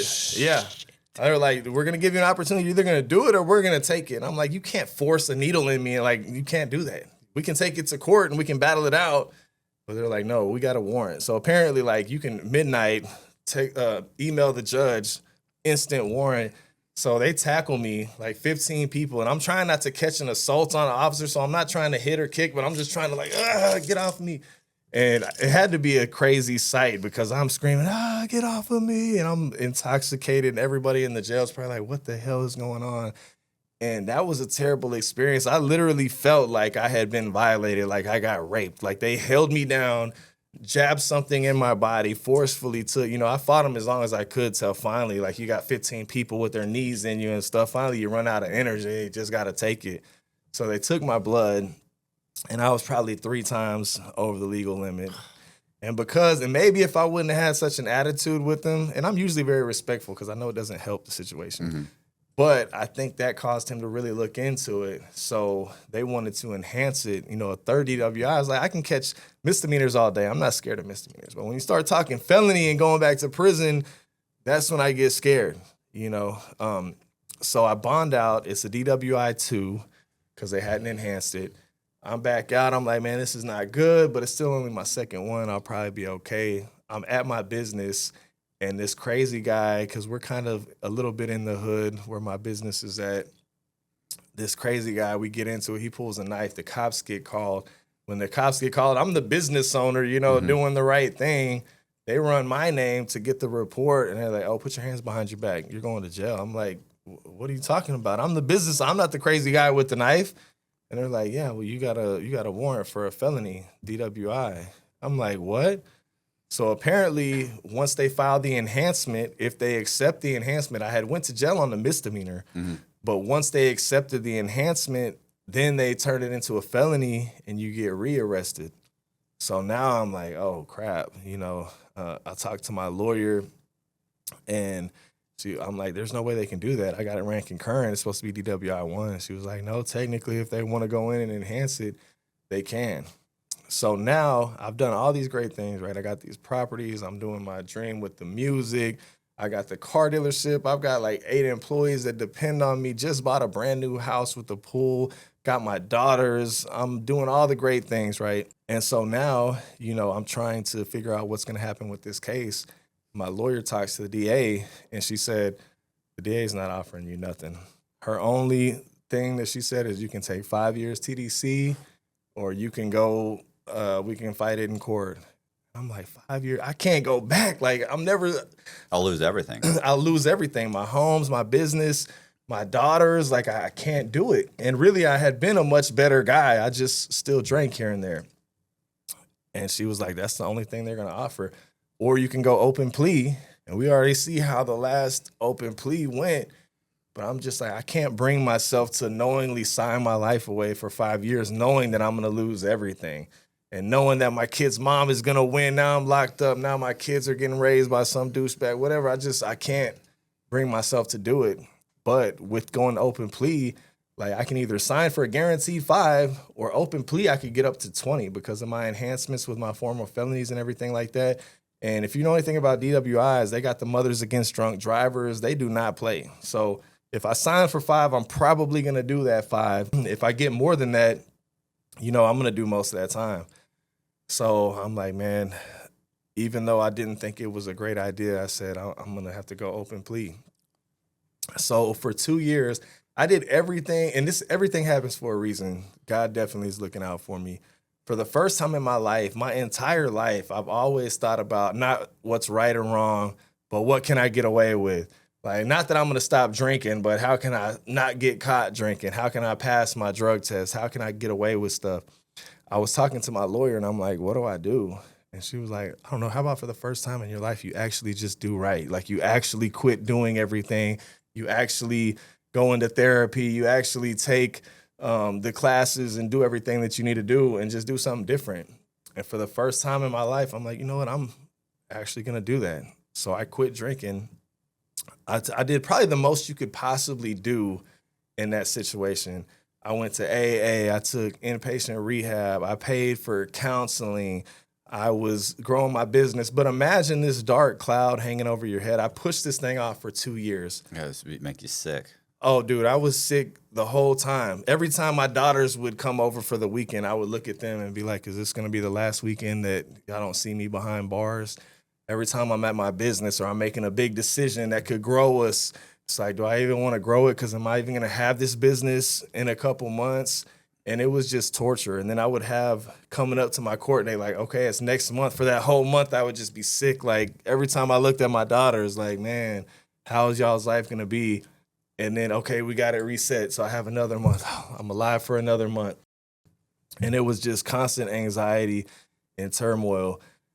And I had a couple high-level people in the community that owned dealerships that were businessmen. I befriended my counselor that I was going to counseling.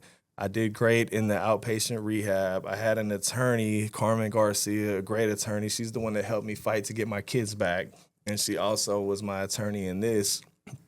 I even went as far as I started a nonprofit called Keys to Community. Like, no one's ever done all these steps. I started a nonprofit to help people with their sobriety.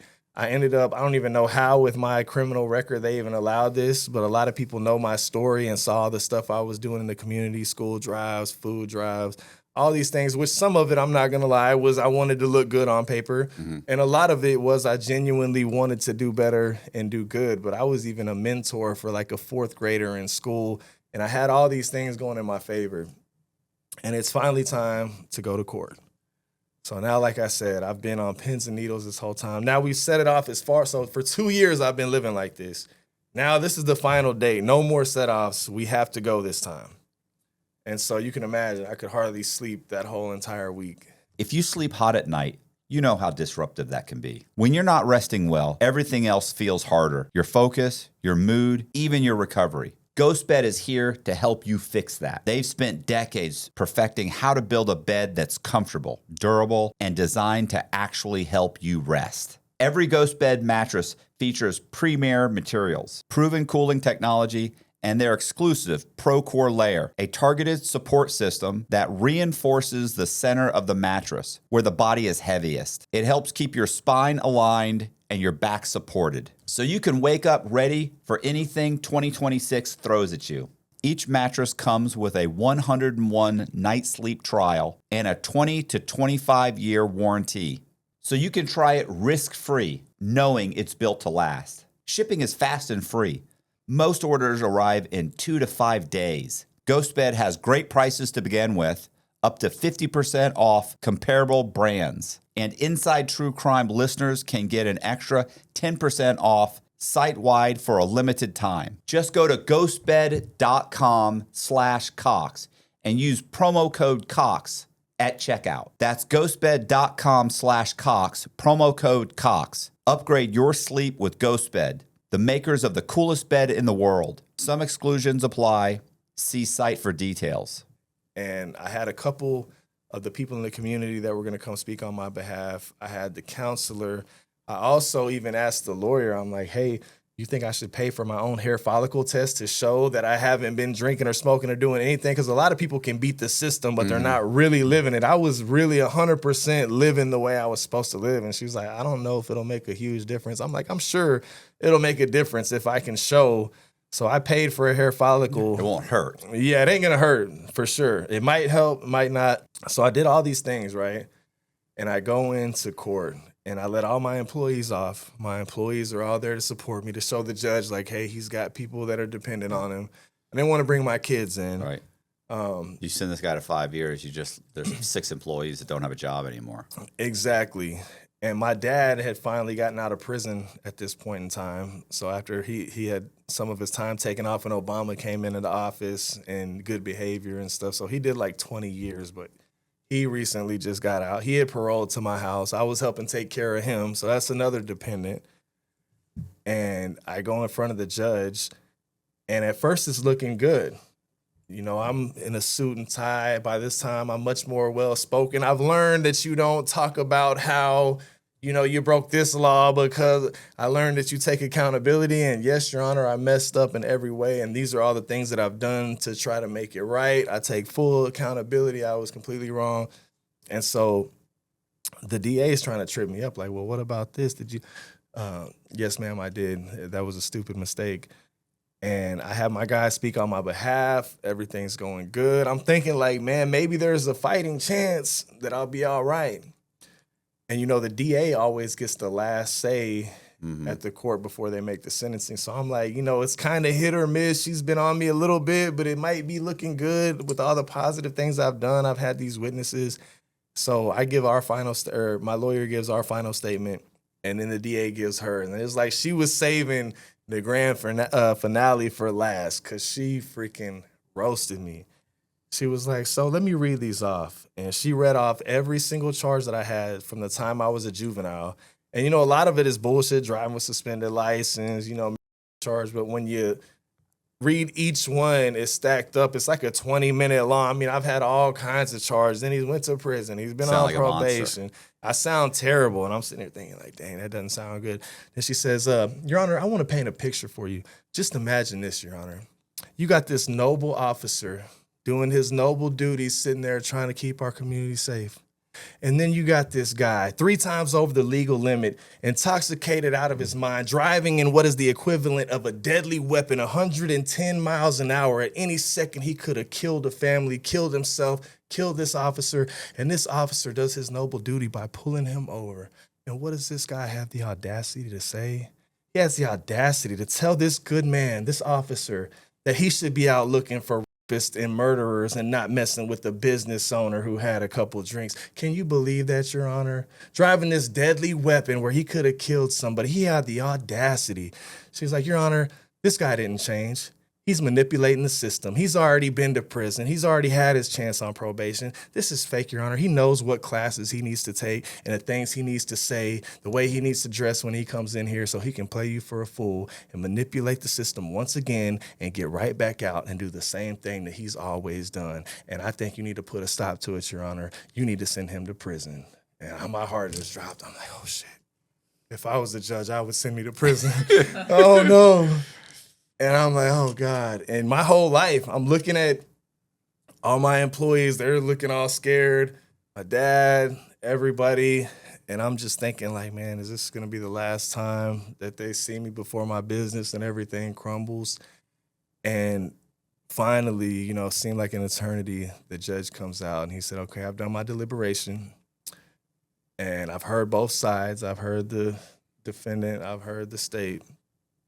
And with everything that I've been presented with, I do see a pattern here. And Mr. Simek, I am sentencing you to 8 years TDCJ. Everybody in the courtroom probated to 8 years probation. You'll get out on probation. I'm like, oh my God. So I thought when he said the 8 years, he did it on purpose to try to mess with me. I'm thinking 8 years, my whole life flashed before me. Like, man, my business is gone. My children are going to be, 9, 10 years old before they have a father. My house I just bought, everything's gone. But he gave me the probation. and I felt like I had another chance at life. And from then on, I'm like, I gotta maintain this. I gotta maintain my sobriety. I poured into being the best father I can be. I've really excelled with the music. I've been touring all over. Like, I've been achieving all the things. Because one of the things I didn't realize, you look at the hard stuff. You know that's a problem, right? But alcohol is just so prevalent. It's so accessible. You don't look at that like you would look at, powder or something. And it's so socially acceptable that you're almost encouraged to do it. But I started realizing, like, maybe that is the root of my problems. When I have a few drinks, then I might wake up next to a girl I didn't plan on waking up next to. That might, when I'm feeling good, I might be enticed to do some other substances that I have no business doing. So being sober and focused in the gym, I've been able to really build my business up, be the father I'm supposed to be, do a lot of stuff in the community. I go share my story in prisons. Like I said, mentor in the schools and do a lot. And I think it's very important for people to know that your background doesn't have to define you, right? So you did what you did. You ended up in prison. You served your time. Now you're out. Now you're letting people share their story. You're bringing awareness to the judicial system. You're helping make things better. And I think it's important that people know that you can be all the way as low as you can possibly be at the bottom, but that doesn't have to define you. You can still do great things, but in that process, you still have to be vigilant because all those things can still be taken away with one wrong move. Well, you got lucky, bro. You got, bro. I mean, that could have gone Very really bad. Yes. Even 6 months, would have been gone. Would have been detrimental to your life. Absolutely. Yeah. Yeah. The other thing is the 2 years helped you. Absolutely. Because, you know what I'm saying? Because you're not, 100%. it's not a month or 6 months or 2 months or you coming in and saying, no, I've been doing good for what, 2 months? For Right. 6 months? Like, come on, man. You're but for 2 years? Right. For 2 years, he's like when he was saying, I see a pattern here, I was thinking, I do too. For 2 years, he's, knows the seriousness of this. That was probably the right call too, because then they get to watch you for 9 years and, they're checking on you and, like to send you to prison. I don't know. I don't think that would have done that. That doesn't, I don't think that would have helped anything anyway. You know what I'm saying? Yeah, no, 100%. It would have irrevocably changed. And it would be different if these were car crashes or, you know what I'm saying? Right. You do have to be nicer to these officers. Yeah, that was when I was hearing her say that, I'm like, oh, I sound like an idiot. That was dumb. I was sitting there thinking, like, if I was a judge, I would probably send me to prison. But I think that it happened exactly how it was supposed to happen. I think if one of the things would have been different, had I not had the people from the community speak on my behalf, or had I just not had the counselor, or even have I not started the nonprofit, had I not done the inpatient, I think if you take one of those little factors out, the scale would have tipped the other way. But I did just enough or just long enough, like you said, like, hey, he's done. Because most people, what do? They say, oh, well, I got a job now. I'm working. Yeah. I went to AA a couple of times. But it's like you started a legit 501(c) nonprofit. Like, you really been putting in some work. And I think ultimately, sometimes you need that. Unfortunately, I'm one of the people sometimes when I got too much freedom to do whatever I want, I don't always make the best decisions. But when it's like I know I have to be on point if I want to be out here for my daughters and to have my business. So now I'm thankful that it happened the way it happened because I'm able to share my story. And sometimes you got rags to riches stories, but sometimes you got people that are super successful that lose it all, that smoke it all away, And I think I'm a prime example of, hey, you can come from nothing. You can come out of the mud. You can make it into something, but you still got to stay on point and stay vigilant so you don't lose it. And now I just want to keep coming to places like this, sharing my story, inspiring other people to know, like, hey, you can have a criminal background. You could have been a drug dealer, a drug user. You could have came from a rough childhood, but you can still be somebody. You can still be successful. You can be a business owner, entrepreneur, property owner. You can fulfill your music dream, whatever it is that you want to do. And I see you doing that as well. And people need to hear those stories. You can find me, Cory with the Keys, on all platforms. That's CORY with the Keys. I'm on Facebook, Instagram, TikTok, YouTube. And if you want to listen to the music, Cory with the Keys on Spotify and all listening platforms, I am there. And I appreciate the follow. We're going to leave all of the links in the description box for Cory. Also, if you want to be a guest on the show, we're going to leave our link to our website. So you can go there, go to the Be a Guest page, fill out a form, leave a short video, and we will get back to you as soon as possible. Thank you very much. See ya.